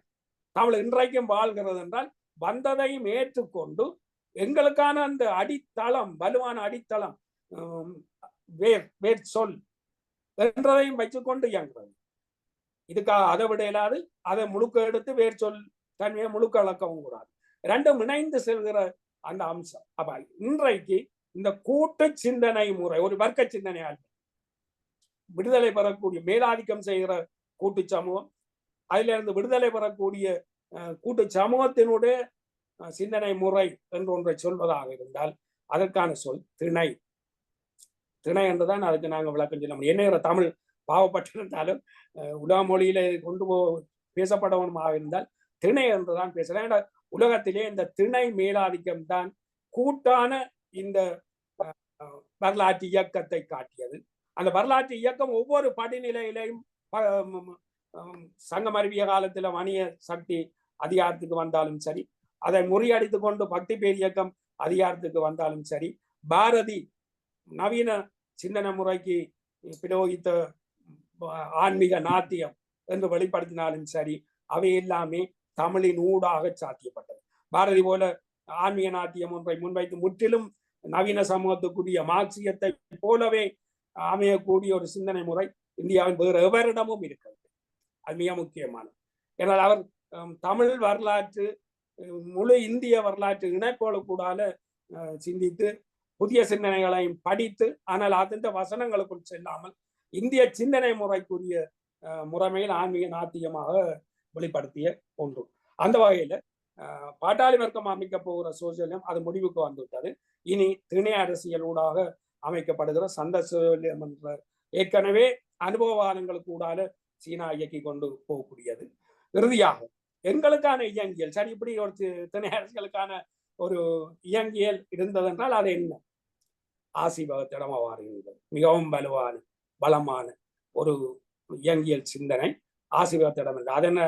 அதனை எடுத்துத்தான் பௌத்தம் தன்னுடைய இயங்கியலை வெளிப்படுத்திய. ஆனால் பௌத்தத்தை விடவும் விஞ்ஞான பூர்வமான, மேலாதிக்கத்தன்மை அற்றது, முற்றிலும் சுதந்திர சமத்துவ சமூகத்துக்குரிய சிந்தனை முறையாக வந்த ஒன்று ஆசீவகத்தினுடையது. அது 4 முறைகளை சொல்லும். ஒவ்வொன்றுமே எது ஆக வேணுமோ அதுதான் ஆகும், எவ்வாறு ஆக முடியுமோ அவ்வாறுதான் ஆகும், எந்த அளவுக்கு ஆக முடியுமோ அந்த அளவுக்குத்தான் ஆகும், அந்த அளவுக்கு ஆகும், இடையில நிறுத்திடாது. எப்போது ஆக முடியுமோ அப்போதுதான் ஆகும். இது ஒரு இயங்கியல். இது இந்த விளக்கத்துக்குள்ள இப்ப போக முடியாது. இது ஒரு சித்தர் மரபுக்குள்ள வந்தது. இந்த சித்தர் மரபுன்றது பழைய ஆசீவகர்கள். ஆசீவகர்கள் நவீன ஏகாதிபத்திய அல்லது மேலாதிக்க வாழ்முறையை நாங்கள் பாவிக்கப்பட்ட வசதினா வர்க்க சமூகம். வர்க்க சமூகம் இல்லை, சாதிய சமூகம். இந்த மேலாதிக்க சமூகத்தின் ஏற்றத்தாழ்வுகளை நிராகரித்தவர்களாக வந்தவர்கள் சித்தர்கள். பிறகு இப்ப ஆய்வுகள் சொல்லிக்கல பெருந்தெய்வ வழிபாடு நிறுவனப்பட்ட கோயில் அமைப்புக்குள்ள மதம் போனதால அதுல இருந்து வெளியேறியவர்கள் சித்தர்கள் இல்லை. பெருமத கோவில் நிறுவனங்கள் உருவாகிறதுக்கு முந்தையே அது 7ஆம் நூற்றாண்டுக்கு பிறகுதான் வருது. ஆனால் 7ஆம் நூற்றாண்டுக்குரியவர் ஒரு சித்தர். அவர் பதிக்கோட்பாட்டை தொடக்கி வைக்கிறார். ஆனால் அந்த பதிக்கோட்பாடுன்றது 13ஆம் நூற்றாண்டில் வரக்கூடிய மேலாதிக்கவாத பதிக்கோட்பாடு ஆசீர்வாதத்தினூடாக வந்த ஒரு ஒரு தலைவர். அது சிந்துவெளியில இருந்திருக்கக்கூடிய ரிஷப தேவர், நிஷ்ட நிலையில யோக நிலையில இருக்கிற ஒருவர். அவர் இந்த உலகத்தில் வாழ்ந்து மறைந்த வானுரையும் தெய்வமாக வையத்துள் வாழ்ந்து வானுரையும் தெய்வமாக மாற்றப்பட்டவர் ரிஷபதேவர். இந்த ரிஷபதேவர் தான் விவசாய எழுச்சியையும் தொடக்கி வைத்தவர், வணிகத்தையும் தொடக்கி வைத்தவர் என்றது சமண மரபுக்குள்ள இருக்குது. இந்த யோக நில கடவுளை தான் பின்னர் சிவன் என்று ஆக்குவது. இதுதான் பதி என்று சைவத்துக்குள்ள கொண்டு வரப்படுகிறது. ஆகவே இந்த இயங்கியல் இன்னொரு வகையில் பார்க்கப்பட வேண்டிய ஒன்று. தனியே இயங்கியல் மட்டுமல்ல, பொருள்முதல்வாத தன்மையும் ஆசீர்வாதத்தினூடாக வந்தது. இந்தியாவில தான் அணுக்கோட்பாடு கண்டுபிடிக்கப்பட்டது. அது தமிழகத்தில தான், அது ஆசீர்வாதத்தில தான். இந்த ஆசீர்வாதம் தமிழ்ல தொடங்கப்பட்ட இந்த ஆசீர்வாத அணுக்கோட்பாடு தான் கிரேக்கத்துக்கு சென்றது. அதுக்கு பிறகு அது கிரேக்கத்தில இன்னொரு வகையில் வளர்ந்ததுன்றது வேற விஷயம். அப்ப அந்த வகையில ஒரு பொருள் முதல்வாத இயங்கியல் தன்மை உண்டு. அதுதான் திருக்குறளுக்குள்ள அந்த பண்பு கூட இருக்கு. ஏன்னா திருக்குறள் முழுக்க ஆசீர்வாத நிலைப்பட்ட ஒரு படை. திருமூலர் சித்தராக இருந்து கொண்டு சித்தர் மரபின் தொடக்குனராகவும் பார்க்கப்படுகிறார், சைவ சித்தாந்த நெறியின் தொடக்குனராகவும் பார்க்கப்படுகிறார். ஏன்னா பிறகு சைவத்துக்குள்ளையும் சில ஆசீர்வாத சிந்தனையாளர்கள் சென்றார்கள், பௌத்தம் சமணம் எல்லா மதங்களுக்குள்ளையும் சென்றார்கள். அப்ப இந்த திணை அரசியல் சார்ந்த ஒரு வளமான இலக்கிய செழுமை எங்களிடம் இருக்கின்றன. குறைஞ்சபட்சம் நாங்களாவது இங்க யாருமே அந்த மாற்றங்களுக்குள்ள ஈழத்தமிழ் உலகம் முழுக்க பறந்து போய் ஏகாதிபத்திய மேலாதிக்க சிந்தனைக்குள்ள இருக்கிறோம். இந்தியாவுக்குள்ள சாதியவாதம், திராவிடரிய இந்து மதத்தை ஒழித்தல், பிராமண வெறுப்பு என்றதுக்குள்ள சமூக மாற்றத்துக்குரிய யாருமே இல்லை. அந்த வகையில கொஞ்சம் அதை நினைச்சு இப்ப செய்ய முடியுமோ தெரியாது. குறைஞ்சபட்சம் நாங்கள் ஒரு விடயத்தை எவ்வாறு பார்ப்பது என்பதற்காகவாவது இந்த திணை அரசியல் பற்றி அறிய வேண்டியவர்களாக இருக்கிறோம். இது கொஞ்சம் வெறுப்பால சொல்ற விஷயம். ஆனால் நடைமுறை செயற்பாட்டில் ஒரு 2 பேராவது வந்தால் அவர்கள் இதை வளர்த்தெடுப்பார். அது சமூகத்துக்குள்ள நடைமுறைக்குரியதாக மாறும். நன்றி, வணக்கம்.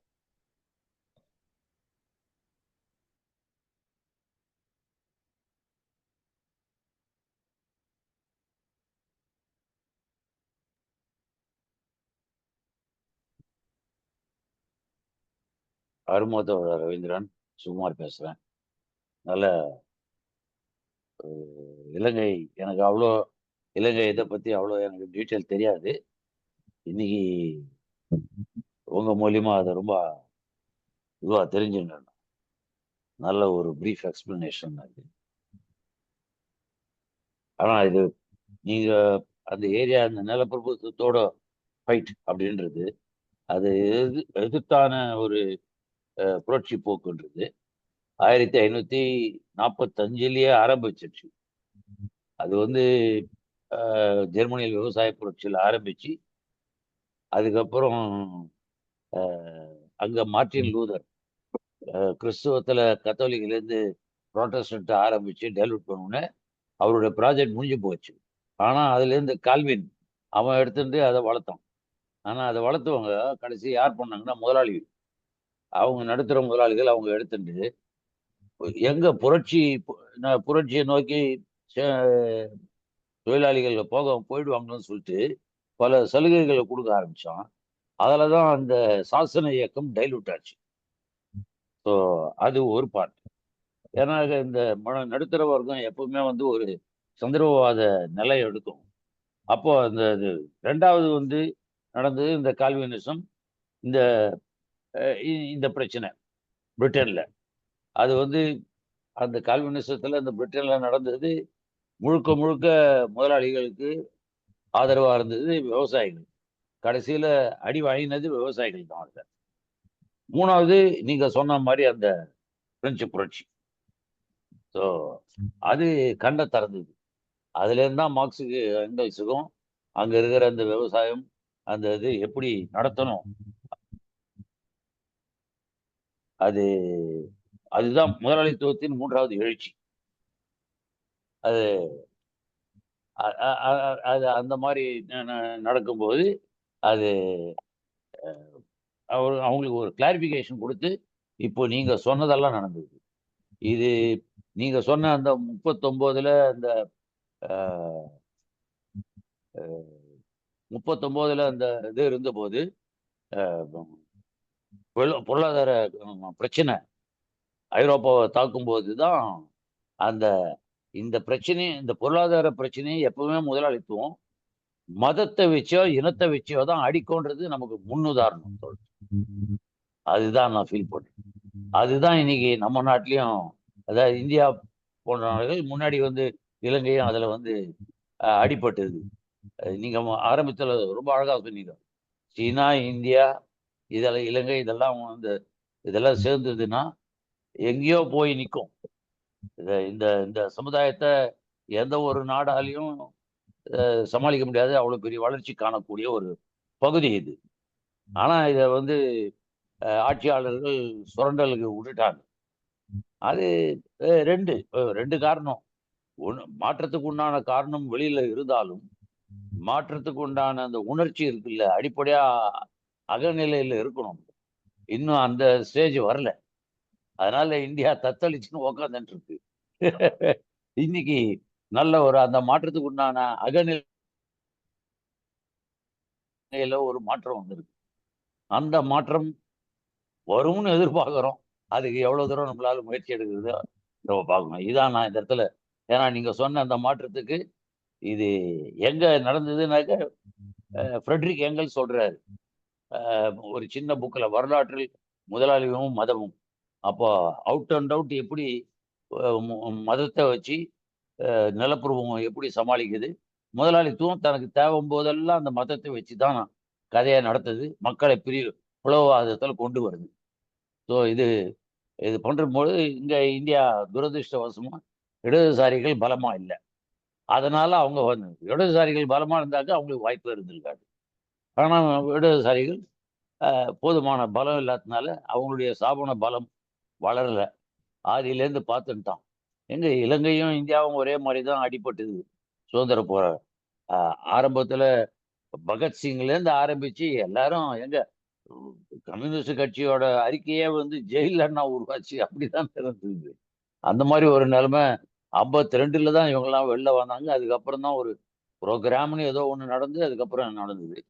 இந்த வளர்ச்சி போக்கு கண்டிப்பா இந்த இலங்கையோட இது ஒண்ணு நான் சொல்லணும் தோழர்.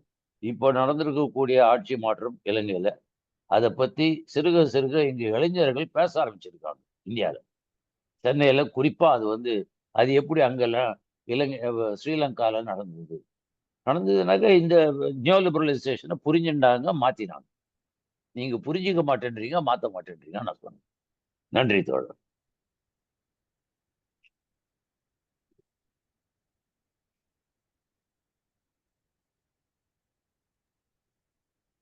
தோழர் சாந்தி தோழர் யாராவது பேசுறாங்களா கேளுங்களேன். தோழர் மீதி வெங்கடேசன் தோழர் தோழர், இப்ப எனக்கு ஒரு கொஞ்சம் சந்தேகங்கள் கொஞ்சம் வளர்த்துக்கிட்டு இருக்கு. நான் தோழர்கிட்ட கேட்க விரும்புறேன். தோழர்கிட்ட இப்ப பாட்டாளி வர்க்க சிந்தனை, விடுதலை சிந்தனை, இப்ப 2 கான்செப்ட் இப்போ வச்சிருக்காங்க. இப்ப நம்ம இந்தியால பாட்டாளி வர்க்க சிந்தனையை உயர்த்தப்படுறப்ப நம்ம பார்த்துக்கிட்டு இருக்கிறோம். இப்ப விடுதலை சிந்தனைனா இப்ப எதுல இருந்து விடுதலை, யாருக்கிட்ட இருந்து விடுதலை? இந்தியா போன்ற அந்த 30 மாநிலம் விதவிதமா இருக்க இடத்துல இந்த சிந்தனை என்பது சரியா வருமா? எனக்கு இந்த இடத்துல ஒரு குழப்பமா இருக்கு. பாட்டாளி வர்க்க சிந்தனையும் விடுதலை சிந்தனை, இந்த 2 கான்செப்ட். பாட்டாளி வர்க்க சிந்தனை இந்த காலகட்டத்துக்கு பொருந்தாது அப்படின்னு வரும்போது, இதற்கு விடுதலை சிந்தனைக்கு அதுக்கு ஒரு ஆல்டர்னேட்டிவா வைக்கும்போது, அப்ப இந்த கேள்வி வருது. விடுதலை சிந்தனைன்னா விடுதலை யார்கிட்ட இருந்து இதன் அடிப்படையில வருது? எனக்கும் அது புரியல இந்த இடத்துல. தோழர் கொஞ்சம் விளக்குனா நல்லா இருக்கும்னு நினைக்கிறேன். இல்ல என்னென்றால் இப்ப முதல்ல சுகுமார் தோழர் சொல்லிக்கல எங்க இடதுசாரியால் பலவீனப்பட்டிருக்கிறோம், ஸ்தாபனத்தன்மையில பலவீனப்பட்டிருக்கிறோம் என்ற அந்த அம்சங்கள் உண்மையில இடதுசாரிகளுடைய அர்ப்பணிப்பும் தியாகமும் அவர்கள் செய்த வேலைகளும் குறைத்து மதிப்பிடக்கூடியவை அல்ல. உலகத்தினுடைய எந்த கம்யூனிஸ்ட் கட்சியினுடைய செயற்பாடுகளை விடவும் குறைந்ததல்ல இந்திய மார்க்சியர்கள் கம்யூனிஸ்டுகளினுடைய செயற்பாடுகள். ஆனால் என்ன பிரச்சனை என்றால் அது இந்தியாவுக்கான ஒரு கோட்பாடாக அமையவில்லை. அதான் பிரச்சனை. அதுதான் நான் சுருக்கமாக சொல்லிப்பட்டு போனேன். சீனாவை பொறுத்த வரைக்கும் ஆரம்பத்தில் இருந்தே சோவியத்தில் நடந்த புரட்சியின் நிழலாக நாங்கள் இருக்க முடியாது. எங்களுடைய சமூக முறை வேற, இதோட விவசாய புரட்சி இதற்கான வழிகாட்டலாக மார்க்சியத்தை கொண்டு வருவது என்ற நிலப்பாட்டுக்குள்ள இயங்கினது. மாவோசேதுங்கே பிறகு பாட்டாளி வர்க்க சிந்தனை முறைக்கு போனவர். ஆனால் அது தோல்வி கண்ட பிறகு அவரே அதான் நாங்கள் பிரதானம். அவர்கள் ஒரு அந்த கோட்பாட்டு இறுக்கங்களுக்குள்ள போய் அது தவறு செய்தென்ற உடனே தங்களை திருத்தி அந்த அனுபவத்தின் ஊடாக மாற்றிக்கொண்டு செல்கிற புதிய கோட்பாட்டு நிலைகளுக்கு செல்றாங்க. ஆனால் இன்னும் கோட்பாட்டு வடிவப்படுத்தப்படவில்லை. இன்றைக்கு இந்த சண்டை சோசியலிசம் என்றது சரி, அது லெனினே செய்தார் அல்லது இதுக்கு மார்க்ஸ் என்ன சொல்லி இருப்பார். மார்க்ஸ் இந்த ஆசிய பொருளாதார உற்பத்தி முறை என்று பேசினவர், அது இனி அதிகாரத்துக்கு வாரத்துக்கு இடம் இருக்காண்டு தேடினவர், அதுக்காக அவர் ருசிய மொழியை படித்தவர் என்று சொல்ற அம்சங்கள் எல்லாமே இருக்கு. அப்ப இது தோழர் முத்துமோகன் அவர் சொல்லிக்கல ஏற்கனவே இந்த விஷயங்களை மார்க்ஸ் யோசித்திருக்கிறார் என்று சொல்ல அதனுடைய பலமான நல்ல அம்சங்களை எல்லாம் சொல்லிக்கொண்டு வந்துவிட்டு எஸ்பி ராஜதுரை தோழர் ஒரு விஷயத்தை சொன்னார். ஆனா மார்க்ஸ் ஒரு விஷயத்தை சொன்னால்தான் நாங்கள் ஏற்போம் என்று இருக்கிற மதவாதமாக நாங்கள் மார்க்சியத்தை ஆக்கக்கூடாது. இன்றைக்குரிய நிலைமைகள் நிறைய மாற்றம் அடைந்து வந்திருக்கின்றன. அன்றைக்கு பேசப்பட்ட அதே இதில் இருக்க முடியாது. இன்றைக்கு பாட்டாளி வர்க்க புரட்சி நடக்க போவது இல்லை. உலகத்தில் எங்குமே, இந்தியாவிலேயோ இலங்கையிலேயோ மட்டும் இல்லை, ஐரோப்பிய நாடுகளிலோ அமெரிக்கா ஆஸ்திரேலியாவோ எந்த ஒரு நாட்டிலும் பாட்டாளி வர்க்க புரட்சி நடக்க போவது இல்லை. அது பாட்டாளி வர்க்க சிந்தனையில இனி இயங்க முடியாது. ஆனால் நடக்க போற புரட்சி என்றது ஒவ்வொரு நாடும் ஒவ்வொரு தேசம், இன்றைக்கு தேசமாகத்தான் நாடுகள் இருக்கு, அந்த தேசங்கள் ஏற்கனவே மேலாதிக்க சமூக சக்திகள், மேலாதிக்க சுரண்டும் வர்க்கங்கள், அதிகாரத்தை பெற்ற தேசிய விடுதலைகள் கிடைத்திருக்கின்றன. ஆனால் ஒரு தேசம் முழு அளவில் விடுதலை பெற வேண்டுமாக இருந்தால் அந்த தேசத்து மக்கள் அனைவருடைய வாழ்வாதாரங்கள் விருத்தி செய்யப்பட்டதாக இருக்க வேண்டும், முழுமையான சமூக நீதி பெறப்பட்டதாக இருக்க வேண்டும். அதான் உண்மையான தேச விடுதலையாக இருக்க வேண்டும். அப்ப வென்றெடுக்கப்பட்ட தேச விடுதலை சமூக நீதிக்குரியதாக இல்லாமல் ஆதிக்க சாதிகளின மேலாதிக்க சக்திகளினுடையதாகவும் இருக்குது. அப்போ உண்மையான விடுதலை தேசியம் ஒன்று அமைய வேண்டுமாக இருந்தால் அந்த விடுதலை தேசிய சிந்தனை முறை ஒன்று கண்டுபிடிக்கப்பட வேணும். அதான் தனி அரசியல் என்று நாங்கள் பேசி வருகிற விஷயம். அப்ப இது ஒரே இதுக்குள்ள சொல்லக்கூடியது இல்லை. ஒன்று மட்டும் சொல்லலாம், தேச விடுதலை என்பது முதலாளித்துவத்தின் பணி. முதலாளித்துவம் தான் தேசத்தை கட்டமைத்தது. அது லெனின் சொன்ன ஒரு வரையறை, அது சரியானது. முதலாளித்துவத்துக்கு தான் தேசம் தேவைப்படுது. நிலப்பிரபுத்துவ வர்க்கமாக இருக்கிற வரைக்கும் எந்த ஒரு மன்னரும் படம் நடத்தி போய் எந்த நாட்டையும் பிடிக்கலாம். அது தன்னுடைய நாடாக அது பின்னர் மாறும், ஒரு நாடாக அது மாறும். ஆனால் தேசம் என்று வந்தால் அந்த தேசிய இறைமைக்குள்ள இன்னொருவர் தலையீடு செய்யக்கூடாது. அப்ப அந்த தேச இறைமை என்றது பிரதானமானதாக வருது. அது இந்த தேசத்துக்குள்ள நான் தான், எங்களுடைய முதலாளி வர்க்கம் தான் சுரண்டலை மேற்கொள்ளலாம் என்ற முதலாளி வர்க்கத்தின் நலன் சார்ந்தது. இதை பற்றி ஏற்கனவே பேசப்பட்ட இப்ப லெனின் அப்படி பார்த்தால தவறு இருக்குன்னு சொல்றவர்களும் இருக்கிறார்கள். ஆனால் அது கோட்பாட்டு நிலையில அது சரியானது.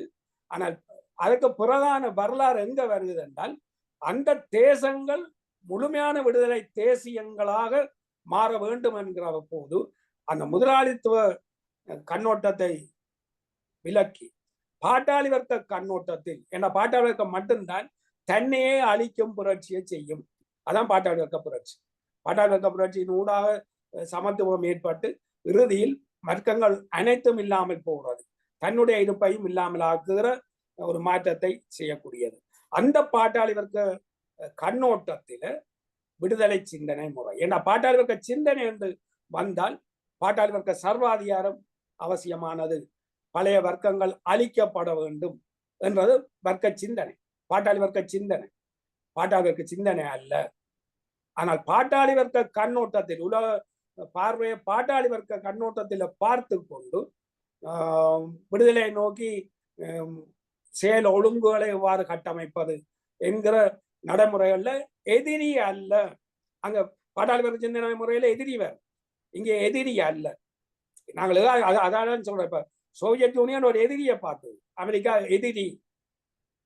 அப்ப அமெரிக்கா எதிர் சோவியத் என்கிற பனிப்போர், உலகம் முழுவதிலே 2 நாடுகளும் தங்களோட உளவாளிகளை அனுப்பி செயற்பட வேண்டிய எல்லாம் வந்தது.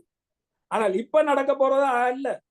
சரி, இப்ப அமெரிக்கா 2ஆம் நிலைக்கு போனாச்சு, இப்ப சீனா முதல் நிலைக்கு வந்ததனுடைய வெளிப்பாடுதான் இப்ப ட்ரம்ப் நாங்கள் மீண்டும் முதல் நிலைக்கு வர போகிறோம். முதல் நிலைக்கு வந்தாச்சு, இந்தியா முதல் நிலைக்கு வரும். அமெரிக்காவால தான் பதியம் போட்டு வளர்க்கப்படுது. பாடம் படிப்பிக்கிறதுக்காக அமெரிக்கா சில தண்டனைகளை கொடுக்கும். இன்னைக்கு 4ஆம் 5ஆம் இடத்துல இந்திய பொருளாதாரம் இருக்கலாம், ஆனால் வெகு விரைவில் 2ஆம் இடத்துக்கு இந்தியா வரும். அதுதான் ஏகாதிபத்தியத்துக்கு தலைமை தாங்க போற சக்தியா இருக்கு. தவிர்க்க முடியாமல் ஐரோப்பாவும் அமெரிக்காவும் தங்களுடைய நாட்டின் உள்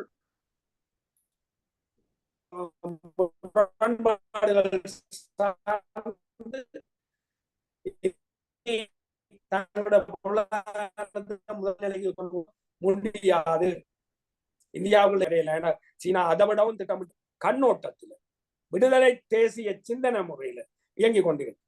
இந்தியா மேலாதிக்க சிந்தனை முறையில, முதலாளித்துவ கண்ணோட்டத்தில, ஆதிக்க சாதி சிந்தனையில இயங்கி கொண்டிருக்கு.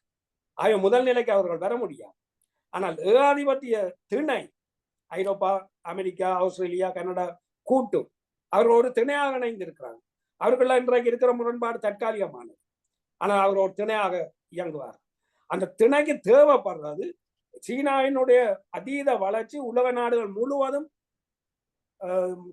தேசங்களுக்கு இடையில சமத்துவம் என்ற நிலைக்கு வளர்றதுக்கு கொண்டு போவோம். நாங்கள் அவற்றை முற்றாயை கட்டுப்படுத்த முடியாமல் போவோம். அப்ப நாங்கள் அவர்களை கட்டுப்படுத்த வேணுமா இருந்தால் இந்தியா வளர்த்தெடுக்கப்பட வேணும். அதனால இந்தியா வளரும். அப்படி வளர்ந்தால் கூட, அதனால் அதுக்காக தான் நான் வெளிவார அமைச்சரோட அந்த பேட்டியை பார்க்க சொல்லி சொல்றேன். மிக முக்கியமான பேட்டி. அவர் சரியானவர், நேர்மையானவர் சர்டிபிகேட் கொடுக்கறதுக்கு நான் இதை சொல்லியிருக்கேன். இந்தியா எவ்வாறு இந்த விஷயங்களை கையாளுதுன்றதை பார்க்கறதா அவசியம். என்னதான் அமெரிக்கா நெருக்கடிகளை சொன்ன நேரங்கள்ல 3 வருஷங்களுக்கு முன்னரே ரஷ்யா பொருளாதாரத்தோட உக்ரைன் யுத்தம் தொடங்கின போதே பொருளாதாரத்தோட போட்ட நேரத்துல கூட இந்தியா ரஷ்யாட்ட இருந்து எரிபொருட்களை வாங்கி ஐரோப்பாவுக்கும் அமெரிக்காவுக்கும் விநியோகிச்சு கொண்டு இருந்தது. அப்ப அந்த உறவு முறை திணை அரசியல் கற்றுத்தந்த ஒன்று, திணை அரசியல் சிந்தனை. அது நாங்கள் விடுதலை இந்தியா மேலாதிக்க திணை அரசியலாக அந்த சிந்தனை முறையை நடைமுறைப்படுத்துது. நாங்கள் விடுதலை தேசிய சிந்தனை முறையாக அதை பிரயோகிக்க முடியும். நன்றி. தொடர்ந்து இந்த தேடல்களை நாங்கள் முன்னெடுப்போம்.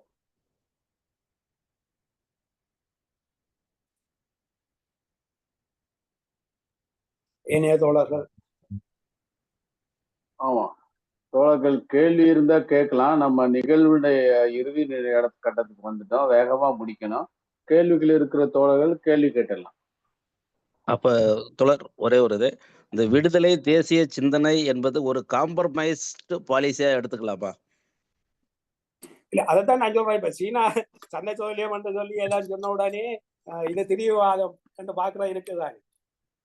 அது மாதிரி இதை சமரசவாதம் என்று நாங்கள் பார்ப்போமாக இருந்தால் அது எங்கள்கிட்ட இருந்த காலனித்துவ சிந்தனை சார்ந்தது. வரலாறு ஐரோப்பிய அந்த காலனி நாட்டில உருவான மார்க்சியமாக இல்லை. மார்க்சிய முடிவுக்கு வந்துட்டு அது லெனினிசமாக வளர்ந்திருந்தது. இன்றைக்கு மாவோ சேதுங் சிந்தனையாக செயற்பட்டு கொண்டிருக்குது. இன்றைக்கு சோசியலிசத்தை நோக்கி உலகத்தை வழிநடத்துகிற ஆற்றல் சீனாவுக்கு தான் இருக்கு. அது மாவோ சேதுங் சிந்தனை, வெறும் மார்க்ஸ் சொன்ன மார்க்சியம் அல்ல. ஆனா மார்க்சிய சிந்தனை முறை தான் லெனினிசம் ஆக்கினது. மாவோவை அந்த மார்க்சிய லெனினிசம் தான் மாவோவின் சிந்தனைக்கு கொண்டு வந்தது. இன்றைக்கு பேசுகிற விடுதலை சிந்தனை முறை என்றது மார்க்சியத்தினுடைய ஒரு விருத்தி, சமரசம் தான். முதலாளித்துவத்தோடு சமரசம் செய்ய முடியாது என்றது மார்க்சியம் என்றால் இது சமரசம் தான். ஆனால் மார்க்சியம் என்றது அன்றைக்கு மார்க்ஸ் சொன்ன முதலாளித்துவத்தோடு ஐக்கியப்பட முடியாது என்றது அல்ல. லெனினே புதிய பொருளாதார கொள்கையை வைக்கிறார். அந்த புதிய பொருளாதார கொள்கையை ஒரு சமரசத்துக்குரியது என்ற விமர்சனங்களுக்கு உள்ளானது. 24 அதிகாரத்துக்கு வந்த ஸ்டாலின் 4 வருஷம் அவசரமா அதை பிரயோகிச்சு வெற்றி கண்ட பிறகு 28ஆம் ஆண்டு அதை மூடி கட்டினார். ஏன்னா அந்த சமரசம் செய்யலாம். லெனினே சில தொழிற்சாலைகளை முதலாளிகிட்ட விட்டு வைக்கணும் என்று விட்டவர். ஆனால் சிலவள அந்த தொழிலாளர்கள் போராடி அரசு கையேற்கணும் என்று சொன்னதுக்கு விட்டு கொடுத்தது இருக்கு. ஆனால் அந்த சமரசம் தேவைப்பட்டது. பிரேஸ் லிஸ்ட்கோருக்கு அந்த ஒப்பந்தம் செய்கிறதுக்கு மத்திய குழுவில் விவாதிக்கப்பட்ட போது அது தனி நூலாகவே சோவியத் யூனியன் இப்போ வெளியிட்டு இருக்கு. இப்போ இல்லை, அவர்கள் அப்போ வெளியிட்டதை நான் அண்மையில தான் படிக்க கிடைச்சி அதை வாங்கி வச்சிருந்தும் கூட கனகாலம் பார்க்காம இருந்துட்டு பார்க்குற போது ஆச்சரியமாக இருந்தது. அதில் ஒரு தொடராக 2-3 கூட்டங்கள் எதிலையுமே யாரும் அதை ஏற்றுக்கொள்ள. இது என்ன சமரசத்துக்கு போகிறது, ஜெர்மனோட நாங்கள் சமரசத்துக்கு போக முடியுமா என்று அதை முழுக்க எடுத்துக்கொண்டிருந்தவர் ஸ்டாலின் உட்பட. ட்ரொட்ஸ்கி மற்றவர்களை நான் எடுத்தார்கள், அது வேற விஷயம். ஆனால் ஸ்டாலின் பிறகு சொல்கிற போது நான் அதை ஏற்றுக்கொண்டேன் என்று சொல்றார். ஆனால் ஒரு மத்திய குழு இதுல வரைக்கும் ஸ்டாலின் அதை எதிர்க்கிறார். மிக கோபமா அதுக்கு லெனின் பதில் சொல்றார். கடைசி ஏற்றுக்கொள்ளப்படுற ஒரு ஆட்டம் ஏற்றுக்கொள்ளப்படவே இல்லை. எந்த ஒரு மத்திய கமிட்டியில வேற எந்த ஒருவரும் ஏற்றுக்கொள்ள இல்லை. லெனின் கடைசியா சொல்றார், நான் தலைமை பொறுப்பில் இருந்து வெளியேறுவேன். இந்த ஒப்பந்தத்துக்கு செல்லவில்லை என்றால் நான் தலைமை பொறுப்பில் இருந்து வெளியேறுவேன். இந்த சமரசம் செய்யப்படவும், இல்லைன்னா நாங்கள் நிலைக்க முடியாது. அப்ப ட்ரொட்ஸ்கி புற மத்திய கமிட்டி ஏற்றுக்கொள்ளுது என்றார். அவரை விட்டு போய் மாவோ சொன்ன மாதிரி நான் மீண்டும் சிங்காங் மலைகளுக்கு செல்வேன் 66ஆம் ஆண்டுல மாவோ சொன்னார். அவருடைய கோட்பாடு ஏற்றுக்கொள்ளப்படுது. அப்ப அவர் கோபத்தில் சொன்னா நான் திரும்ப சிங்காங் மலைகளுக்கு போவேன். 35ஆம் ஆண்டு திரும்ப வாரத்துக்கு முதல் அங்கதான் போய் போராட்டங்களை நடத்தினவர். அப்புறம்தான் மத்திய குழு பார்த்து இல்லை இந்த ஆள் சொல்றதை ஏற்க முடியாம இருந்தாலும் ஏதோ அந்த அளவு விட்டு விட்டும் நாங்கள் இருக்கலான்னு ஏற்றுக்கொண்டோம். அது மாதிரி தான் ஏனைய எல்லோருமே மறுத்த நிலையில தான் அந்த ஒப்பந்தம் செய்கிறது கடையா உடன்பாட்டு. ஏன்னா விலகி விடுவேன், நான் விலகுவேன். அந்த வசனமே பாவிச்சிருக்கிறார், அது புத்தகத்துல இருக்கு. அப்ப அதுக்கு பிறகுதான் ட்ரொட்ஸ்கி போறார். அங்க போயிருந்தோண்டு தங்கட தேசிய உடையில வர சொல்லி கேட்கிறாங்க. எவ்வளவு பெரிய ஒரு அகங்காரம் என்று ட்ரொட்ஸ்கி லெனினுக்கு தந்தி அடிக்கிறார். லெனின் சொன்னார், அவங்க பாவாடை கட்டி கொண்டுதான் சொன்னால் அது கட்டி கொண்டு போய்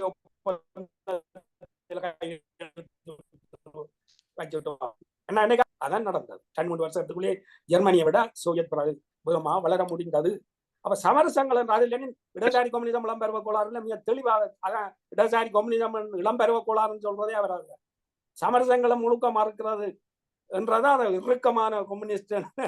அது லெனின் சொல்றா இல்லை, சமரசம் செய்ய வேண்டியது கண்டிப்பா செய்யத்தான்.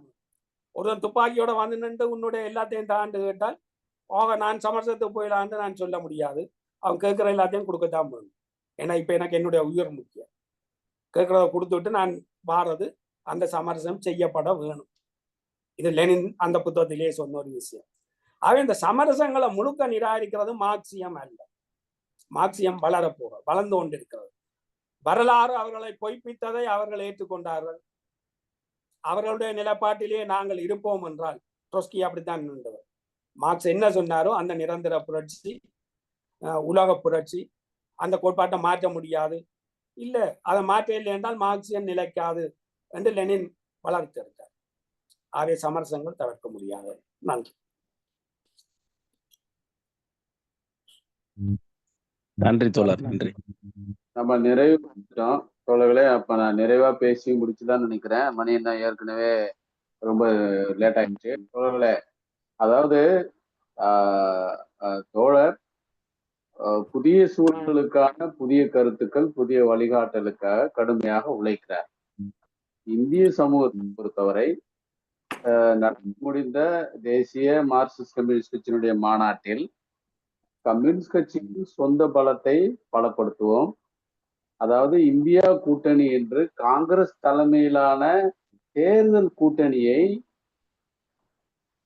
அதை நினைப்பதை விட கம்யூனிஸ்ட் கட்சியினுடைய சொந்த பலத்தை கூட்டுவது என்ற பெயரில் மறைந்த கம்யூனிஸ்ட் கட்சி தலைவர் சீதாராம் யெச்சூரி அவர்கள் ராகுல் காந்தி அவர்களுக்கு இந்தியா கூட்டணி எப்படி வடிவமைக்க வேண்டும், என்ன பேச வேண்டும் என்று பயிற்சி அளித்ததை தேவையற்ற செயல் என்று தீக்கருடைய முன்னாள் ஆசிரியர் மீனா சுந்தரம் அவர்கள் கட்சியை கட்டுவதை விட காங்கிரஸை வழிகாட்டுவதை செய்து கொண்டிருந்தார் என்ற விமர்சனத்துக்கு உள்ளாக்குகிறார். இந்த வகையில் இங்க தினேரசியினுடைய கதையாடலில் சமரசங்கள் என்பவை உழைக்கும் மக்களுடைய வளர்ச்சிக்கான சமரசங்கள். உதாரணமாக இந்திய கம்யூனிஸ்ட் கட்சி என்பது நேரு அரசாங்கத்தினுடைய 5 ஆண்டு திட்டங்கள், அதாவது சமாதான வழியில் சோசலிசத்துக்குள்ளே வழுக்கி கொண்டு நம்மளை சேர்த்து விடும் என்று கம்யூனிஸ்ட் இயக்கத்தினுடைய ஒரு பகுதி நினைத்த போது அந்த சமரசம் தேவையற்றது என்றும் முதலாளித்துவ மாயைக்குள் நாம் சிக்கிவிடக் கூடாது என்ற கடும் விவாதத்துக்கு பிறகு மார்க்சிஸ்ட் கம்யூனிஸ்ட் கட்சி தோன்றியது. காலத்தின் வினோதம் என்று மார்க்சிஸ்ட் கம்யூனிஸ்ட் கட்சியும் காங்கிரஸோடு இணைந்து பாசிச சக்தியாக இருக்கிற பாஜகவை வீழ்த்த வேண்டும் என்பதற்காக அதையும் சேர்த்து திரட்ட வேண்டிய ஒரு கட்டாயத்துக்குள்ளாகி மிக ஒரு விசித்திரமான ஒரு அரசியல் பல நெருக்கடிகளுக்கு மத்தியிலே இந்தியாவிலே கம்யூனிஸ்டுகள் வேலை செய்ய வேண்டிய சூழலுக்கு ஆளாகிறோம். அப்போ 2 விதமான ஆளுமைகள், இப்ப சமீப காலத்து ஆளுமைகள் பிரகாஷ் காரத்தும் சீதாராம் யெச்சூரி அவர்களும் அவருடைய 2 அணுகுமுறைகளிலே இப்படி செயல்படக்கூடாது. அதாவது காங்கிரஸ் தலைமையிலான கூட்டணியை பலப்படுத்துவது என்பது நமக்கான முதன்மை பணி அல்ல, நம்ம கட்சியை பலப்படுத்துவதுதான் நமக்கான பணி என்று இப்போது ஒரு வாதம் மேலோங்கி இருக்கிறது.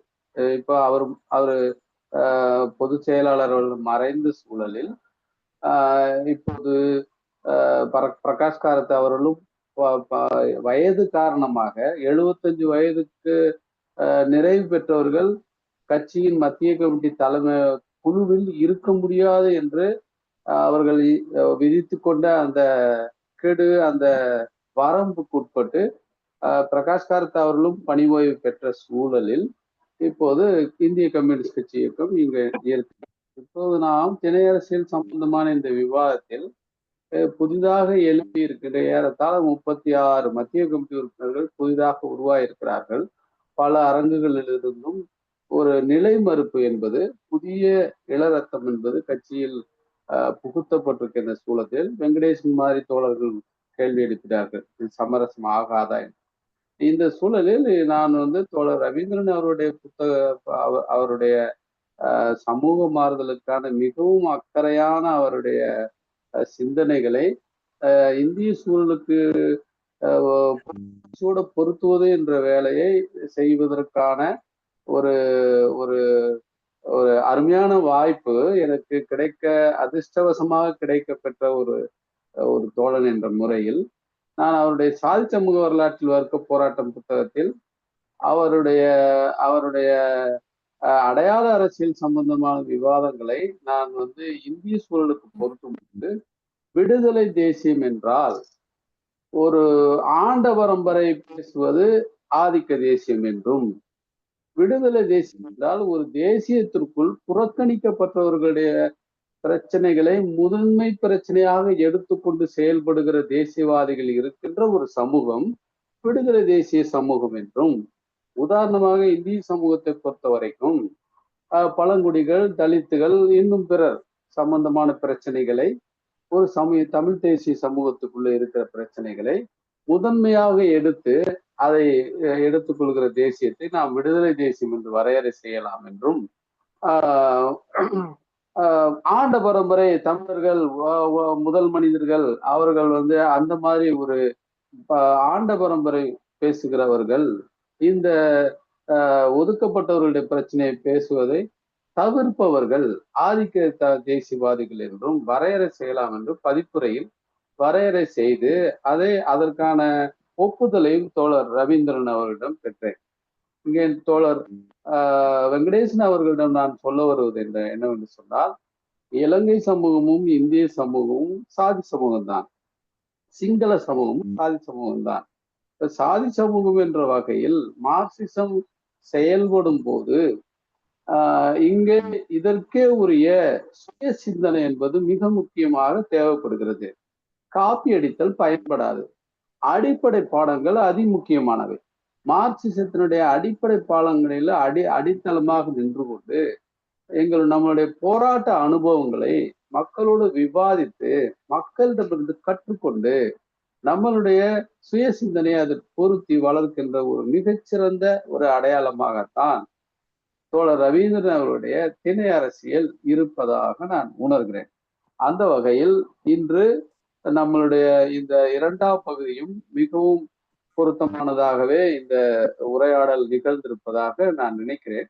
இந்த இயக்கவியல் சிந்தனை ஆய்வு முறை தொடர்கள் என்பது நடைமுறை வேலைகளும் இயக்கவியல் தத்துவமும் பிணைந்து எப்படி செயல்படுகின்றன என்பதை, இந்த நடைமுறையை நாங்கள் இந்த தத்துவ சிந்தனைக்கு விதிகளுக்கு உட்பட்டு இப்படி ஆய்வு செய்கிறோம் என்ற முறையில் ஒரு மார்க்சியத்திற்கான நடைமுறையும் தத்துவமும் பிணைந்த ஒரு பயிற்சி வகுப்புகளாக இவற்றை நாம் ஒழுங்கமைத்திருக்கிறோம். அந்த வகையில் இன்று நேயர்களுடைய கூடுதல் விருப்பம் காரணமாக இரண்டாம் பகுதியாக திணை அரசியலுடைய வகுப்பு இரண்டாம் பகுதியாக நீடிக்கிறது. ஆனால் என்னை பொறுத்தவரை திணை அரசியலுடைய வகுப்பு என்பது 2 வகுப்புகளோடு முடிந்து கொள்வது அல்ல. என்றால் மிகவும் ஆழமாக 2000 அல்லது 3000 அல்லது 5000 வருஷ காலத்து வரலாறுகளை உள்வாங்கி கொண்டவராக அதை ரத்தின சுருக்கமாக நம்மளுடைய உரையாடுவராக தோழர் ரவீந்திரன் அவர்கள் இருக்கிறார்கள். அந்த வகையிலே அவருடைய சிந்தனைகளை நாம் உணர்வதற்கு இன்னமும் வேற நேரமும் பயிற்சியும் ஏற்படும் என்பதை நான் என்னுடைய நிறைவுரையாக கூறி இத்தோடு இந்த வகுப்பை முடித்துக் கொள்ளலாமா என்பதற்கான அனுமதியை உங்களிடமிருந்து கோருகிறேன். என்னுடைய நிறைவுரைக்கு பிறகும் யாருக்கும் கேள்வி இருந்தால் தாராளமாக கேட்கலாம்.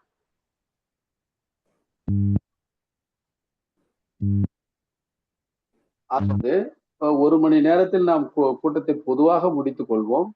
மீண்டும் அடுத்த கூட்டத்தில் திணை அரசியலுக்கான இன்னொரு கூட்டத்தையும் கூட நாம கேள்வி பதில் கலந்துரையாடலாக வைத்துக் கொள்ளலாம் என்ற அறிவிப்போடு இன்றைய கூட்டத்தை உங்களுடைய அனுமதியோடு நான் முடித்துக் கொள்கிறேன். நன்றி. நன்றி.